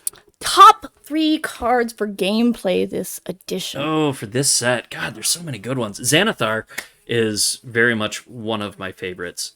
It's just such a gruesome card and gruesome ability. The card from On Watch, You Saw something on watch. Saw something on watch. Heard something on watch. Heard something on watch. I think Yeah. is my current favorite as far as limited play goes. It costs what? 2, deals 5 damage to a target attacking creature, or gives all your creatures +1/+1. Like the Yeah. versatility there is really good. A white instant spell. Like it's really, really nice. Nice stack of common foils. That's pretty decent there. We have 3 mini games that we got. Mm-hmm. Actually, I feel like there was a 4th, but We'll find it yeah, eventually. we got a bunch of stat cards, a bunch of tokens, and just a bunch of goodness. A bunch of fun stuff. Unlike some previous Magic sets where like there was a definite power curve and like you had to chase the power in order to feel like you could do stuff. With these cards, I find that the combinations are definitely there, but like there's a bunch of narrative opportunity as well. Yeah, and so you know, if we haven't seen enough cards and we've missed a few, I think that I have collected some of the others on Arena. So I am going to flip real quickly. Yeah. You want to give it a moment? Loading. There's a lot of art that it has to load. Yeah, a lot of the cards, Master Dungeons, a lot of the cards are very powerful and limited. This is a great set for limited and sealed play. I've had more fun doing those events this past weekend than I have in a long time. P.O. Box in the Undermountain, care of Durnan. He's terribly unreliable. Nobody needs but Durnan. I'll make sure we get the award there. Yeah. Oh, what do I have? What is... Let's see. Nothing that I want. All right. Let's see. Let me flip to the... There we are. Down in the corner. Now we actually have more of Alan. All right. Over to my collection. I'm also in the middle of a draft. If we actually wanted to see a game, we could do that. So my Adventures in the Forgotten Realms cards. You're ambushed on the road is another one that was good. Got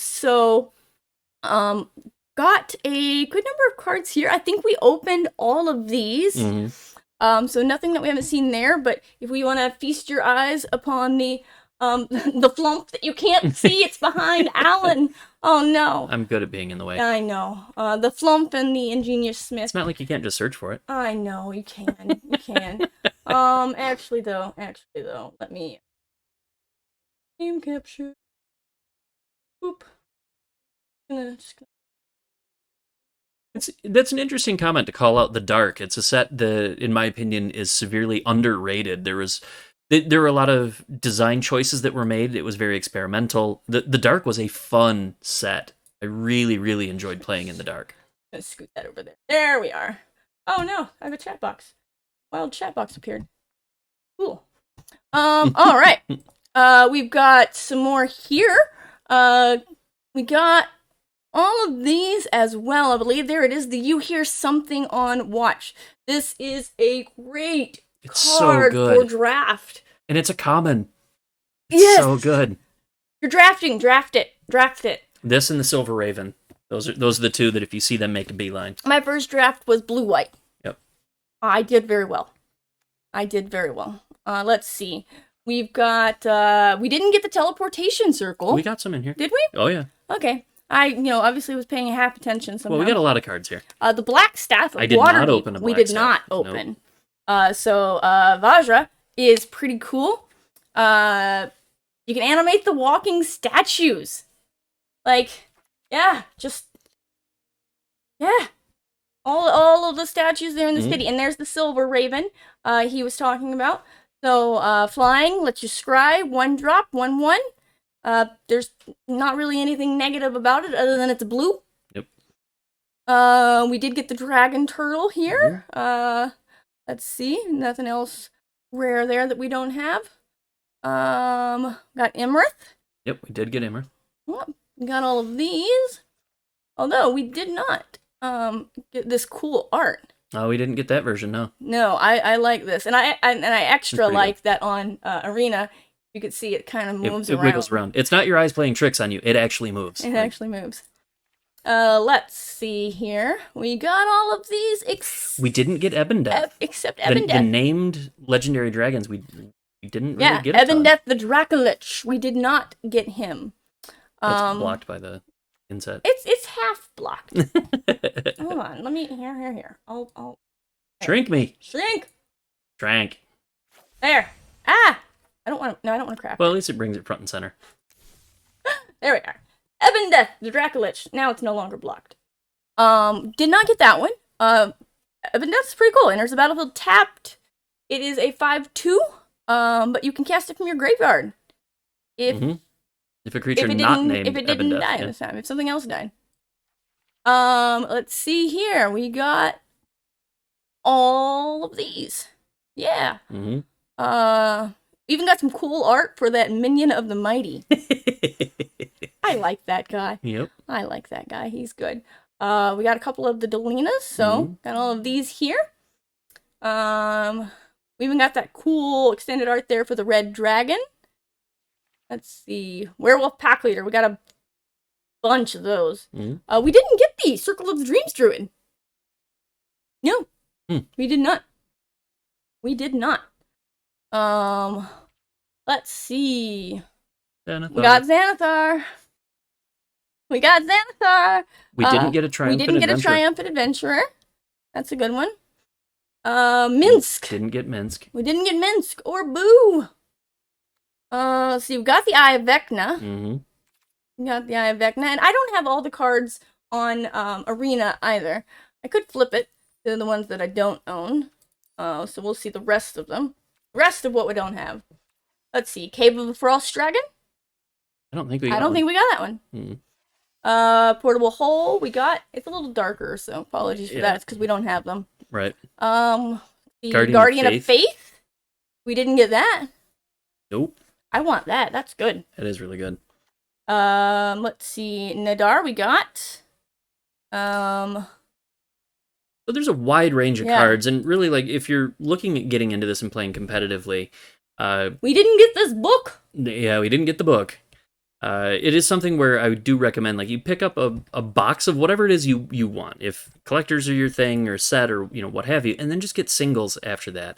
Let the box inform, like, what you want to build, and then don't worry about playing the meta. Just get the cards that you think are good. If you're going to play super competitively, yeah, study your meta, of course, but singles purchasing is really the way to go. Plus, your local game shop will really get a kick out of seeing your face. Extinction card banned in Standard Arena. Yeah. The Demi-Lich, we didn't get that. And here's Mordenkainen. We did not get him. Look at that. We didn't get him. We got the Illusion. We just didn't get Mordenkainen.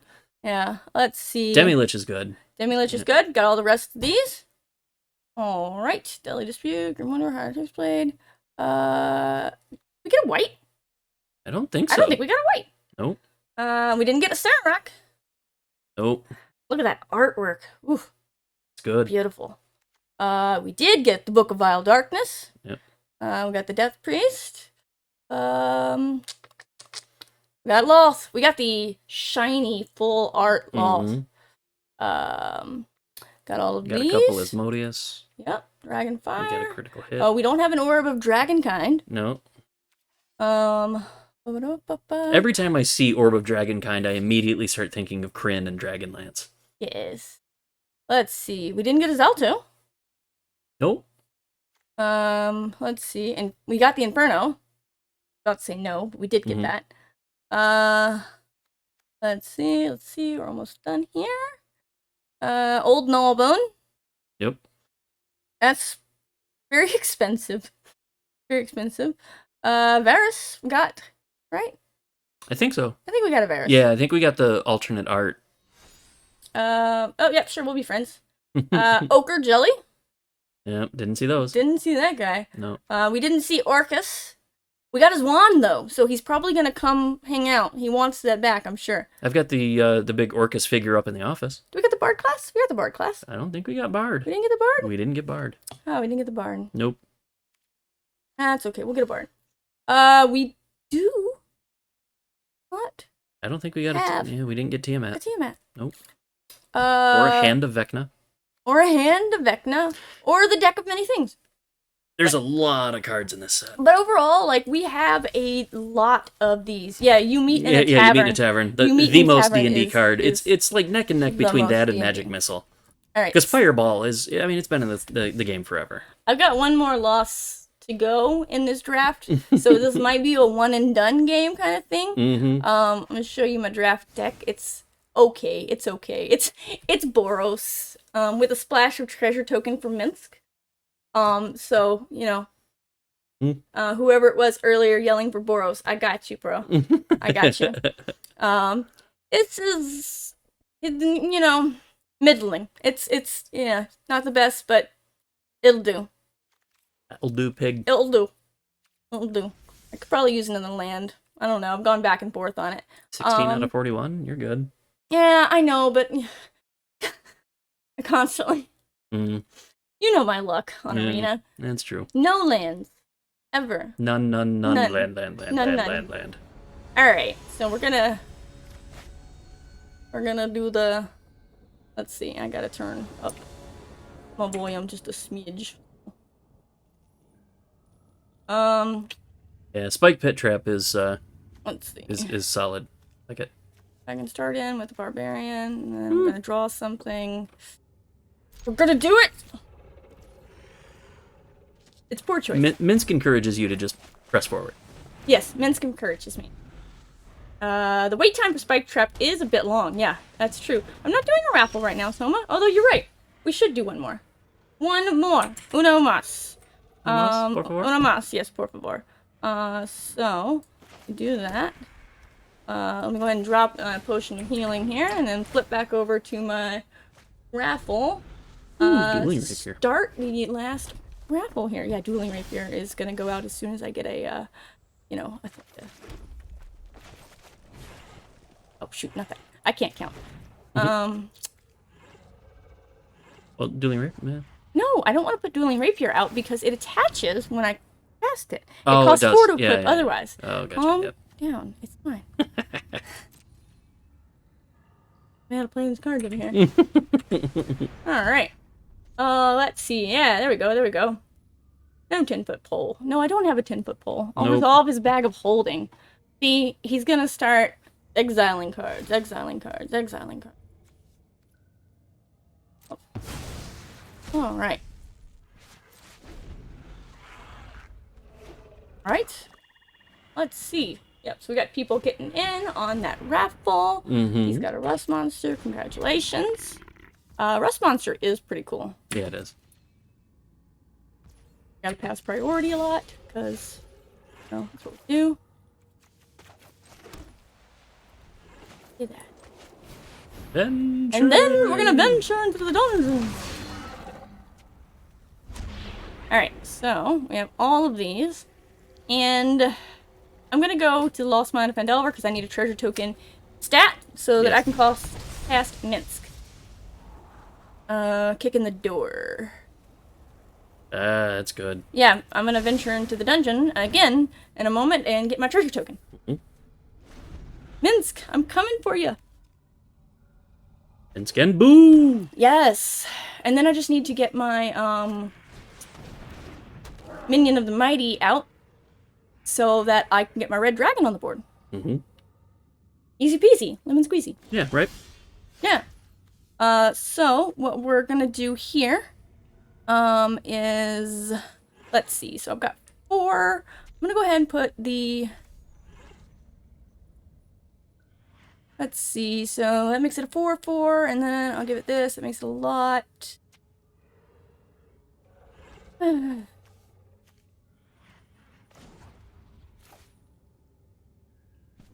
I am gonna go ahead and level up my barbarian. And I'm gonna kick in the door. He can, I mean, he can kill it if he wants, but he'll have to, you know, make the ultimate sacrifice. So all right, I attack.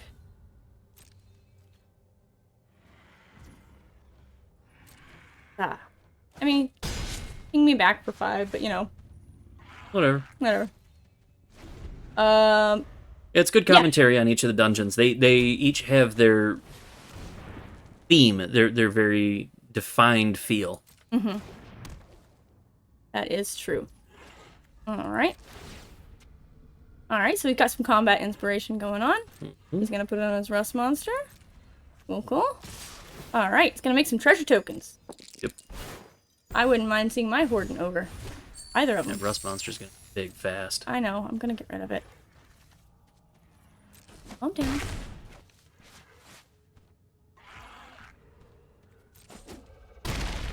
Yes, yes. He's gonna sacrifice some artifacts, though. He's only got 2 right now. Ugh. Oh, how dare you! Oh, it's only -2/-2. Yeah, they haven't completed the dungeon. Right. Yes, yes. Now they're gonna venture. They're finally joining us for some dungeon goodness. Right?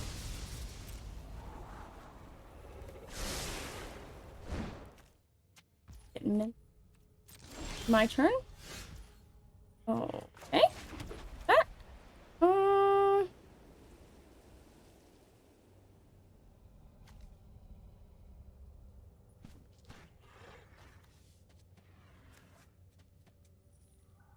Goodness. I kind of actually, I think I'm gonna go for, the dragon first. He has haste.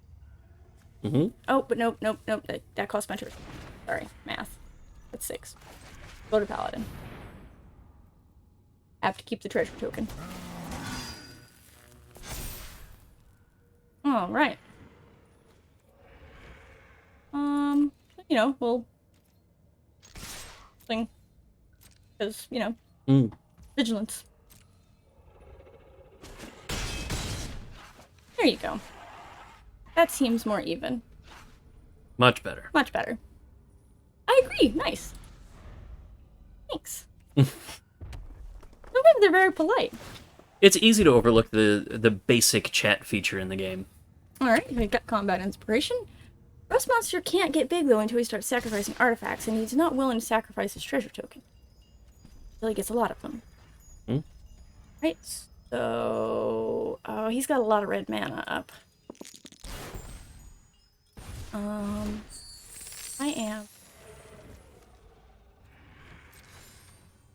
gonna block the ogre. And... that's it. Block the ogre. Guess we could be friends. Yeah, I would have thought he, would have sacrificed some tokens there to bump the rust monster. That would have been game. How? If he had eaten his own... If he'd eaten all of them. 4 of his artifacts? Yeah. Some people can't do math. No, that's fine. I don't need that. I get haste. Everything.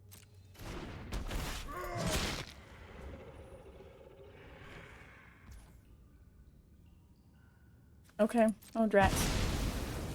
Can't gain life.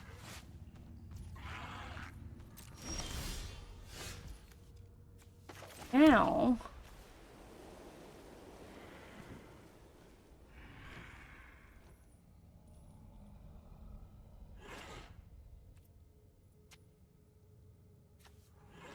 Decisions. No. Well, I gotta put Men's Scout because I need more blockers. Auto pay.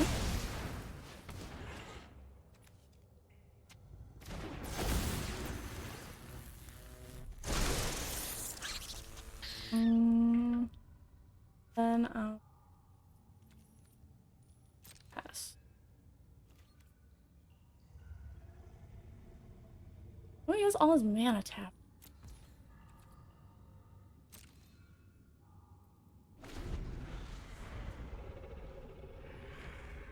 All that red mana makes me anxious. When it's not mine.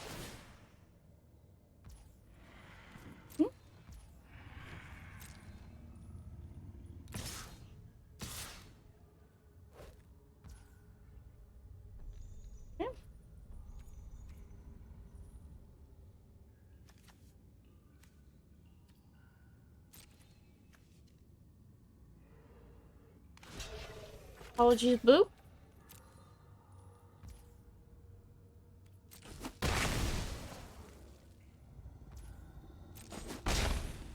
Okay.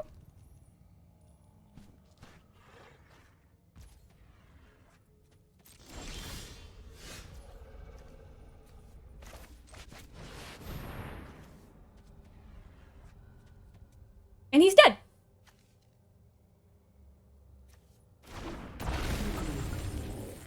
And he has realized he can do math.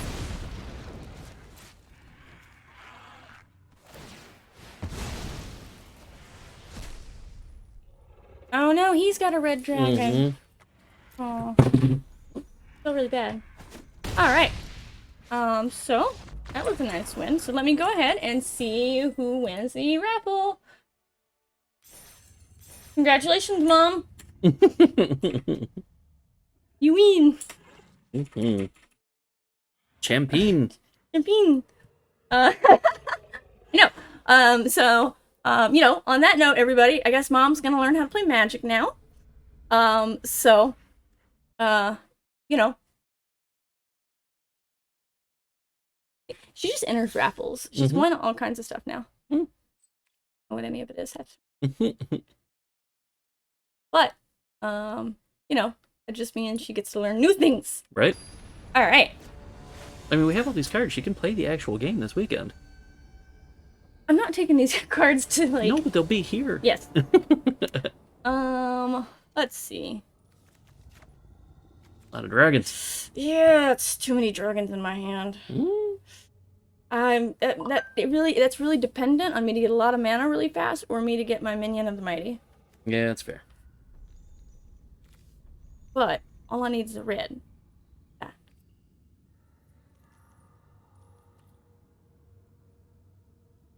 Yeah. I've already broke even now because I got enough wins. So, you know, we'll see how it goes.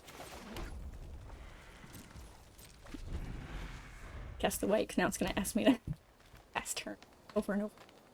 Fast priority. Well, that's less than A death touch.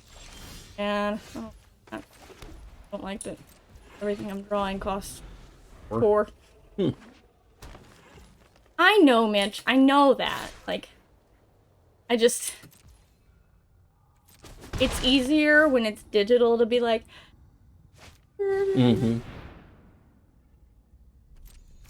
Also, I didn't pay money to be in this tournament, so, like... Right.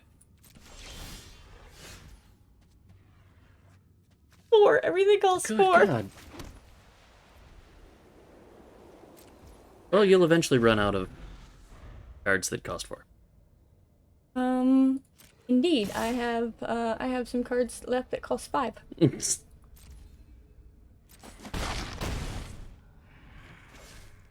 I mean, you know, Circle of the Moon Druid. He's a bear form. Again. All right, I can cast that.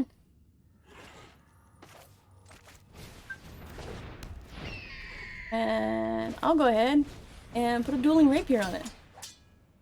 Woo!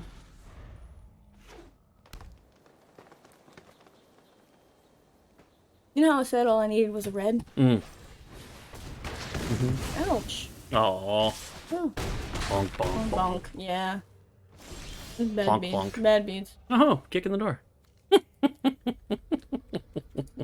Alright. Alright, well, you know. That's how these things go. Yeah. Oh no, I lost one. Really? Oh no. Yeah, I mean, that's fine though. I've broke even. Woo! Alright. Alright, what'd you get? Let's open them packs. I got a Zendikar pack. Hold on.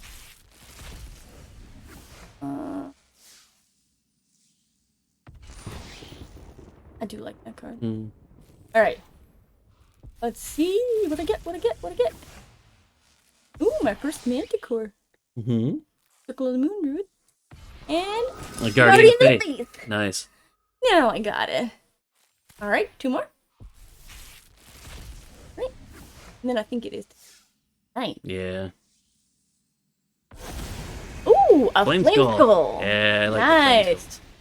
Flame Skull. All it needs another red to cast it. Ah. 1 and 2 red, flying. 3/1. Flame Skull cannot block. Rejuvenation. When it dies, exile it. If you do, exile the top card of your library. Till the end of your next turn, you can play one of them. Yeah. Mark. Yeah. Mm-hmm. A lot of the, you know, some of the wording was Not great. ambiguous. Yeah. At best. And when you present ambiguous wording to nerds. Shuffle.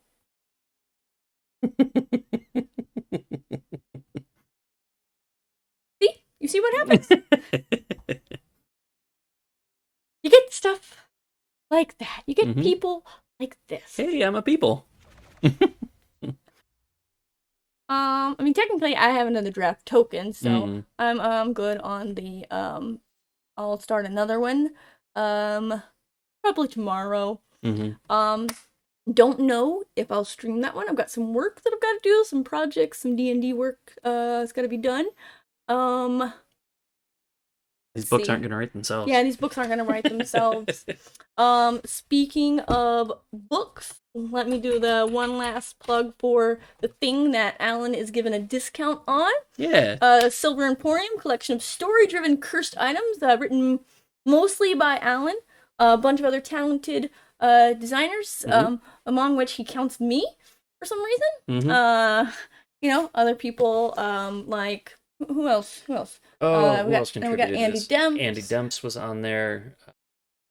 God, my brain's foggy. It's been a long day. People wrote things. Great people. If you bring it up on DM's Guild, it will actually show you. Yes. Oh, you want me to bring it up on DM's Guild? Yeah, might as well. Okay, well, then I have to put it. Okay, I'll bring it up so he can read it. Let's see. DM's Guild. Yes. Do the thing. All right, so we're doing that. Okay, we'll turn the overhead more, and it's called Silver Emporium. I know. I'm trying to remember. I'm trying to remember how to spell. Holy All right. It's got a bunch of people in it. Like I purchased that. Yes. Oliver Darkshire and Jacob. Yep. Also known as Duval. Right. Yes. You may have seen him on some of those streaming shows. But it presents story-driven cursed items from the Forgotten Realms, Eberron, Ravenloft, Ravnica, Theros, and also includes all the rules framework so you can create your own story-driven cursed items, including like campaign-driven methods by which a cursed item can be destroyed or at least unattuned.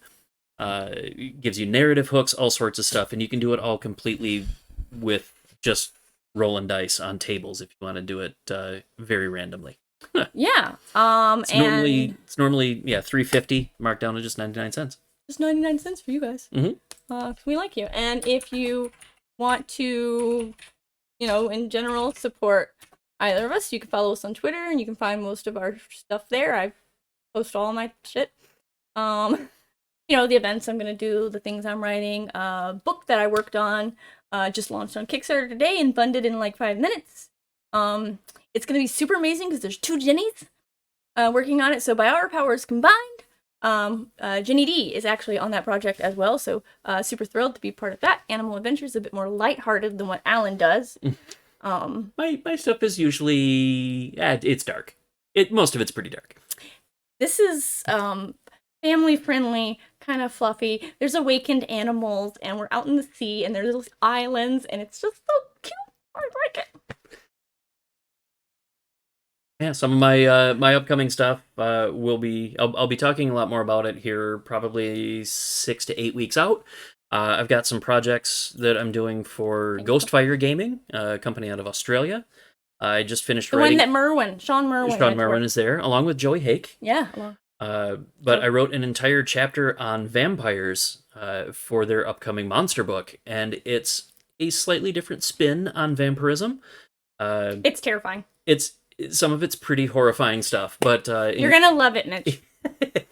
It includes some monster builder stuff, so you can apply traits and build your own vampires anywhere from spawn up to like ancient, with some interesting powers and things. Yeah. And I've got a book that I'm writing with Alex Kammer, which is eldritch horror mixed with some other elements, which is all I can say about it. It's D&D. It is. It's all Um, fifth edition engine, but It's some other elements that people may or may not be familiar with from some stuff that's happened in fifth edition. Um, but it's not for wizards. It is. It's for Frog God Games, and when they pitched the product to us, it was, hey, we were going to design something internally, but you two are real cool. You just do it. yeah. Oh, okay. That'll be going to Kickstarter. I hope we get that up in December-ish.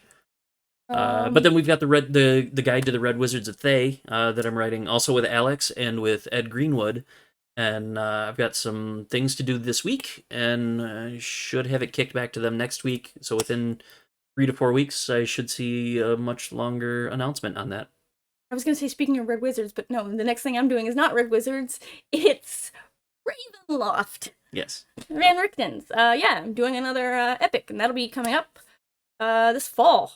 Let's see. I've got a Van Richten's adventure coming out. Yeah, we got a bunch of stuff. Bunch of stuff on the prize. Pretty quick. I got to do an adventure set in Harakir. So it's not quite Dark Sun and Ravenloft, but it's kind of there. I am pairing up with Jeremy Forbing to do the second epic for the Mist Hunters series, and we're super excited for that. We're gonna bring some weird stuff. Yeah, weird stuff. That's the best way to say it. Yeah.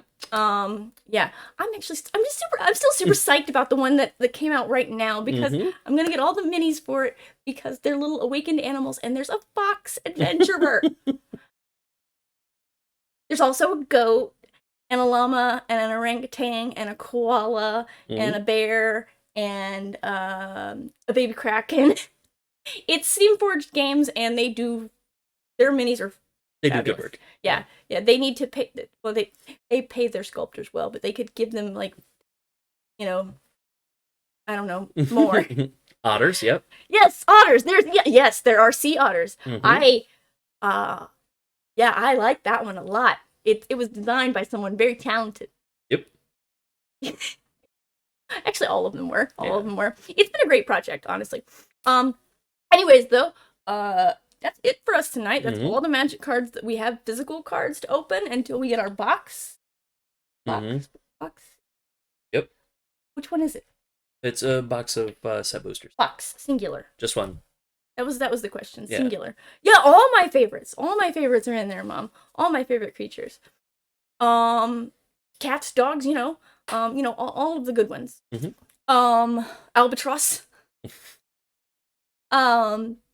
Yeah. So we'll be we can open that one. Yeah. I'll be doing more arena, doing some drafts, mulliganing probably about half the time that I should mulligan. It's not real cards, it doesn't matter. It's not real money, it doesn't matter. I haven't paid any money for it. Right. I just, break even on the draft so I can do another draft. Yeah, I don't have a stream this coming Sunday. My show is on summer hiatus. We will be starting back next Sunday.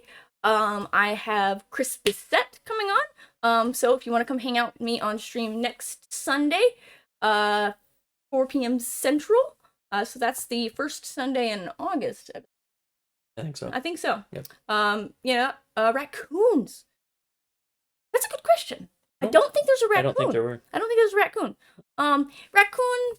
It's Animal Adventures: The Faraway Sea, and I was about to say it doesn't really fit in with the theme, but we have an orangutan, so I just really, I don't. I didn't get to, the winners will get their code. You will be watching your messages here on the Twitch. I am going to do that now after I log off. Send all those codes out. So check your messages. And yeah, and then you can enter them in the store on Arena. And if you only play on mobile, just Google how to enter them. Because there's not a box when you go to the store tab. Yeah. So, tune in later to all the new followers for some cool D&D content and more Magic stuff. Since Thanks for hanging out, everybody. Yeah. And it's great to see everyone participating in the chat. That's really cool. Trash pandas all over the world, sad right now. You know, Alvaro, I'll just talk to Richard August about another book, okay? I mean, I already wrote the ranger subclass for turning into a trash panda. Actually, yes. The Ranger subclass from Theriad's Lost Verses, the Theros supplement that we worked on, is definitely Trash Panda. Is definitely Trash Panda. Well, that and Minsk and Boo's Guide to Things and Stuff. That was the one where all of your wild shape forms become... every one of them becomes a trash panda. Yeah. All right. Thanks, everyone. All right, take care, everybody. All right. I don't have an ending. That's all right. I don't have an ending. We'll just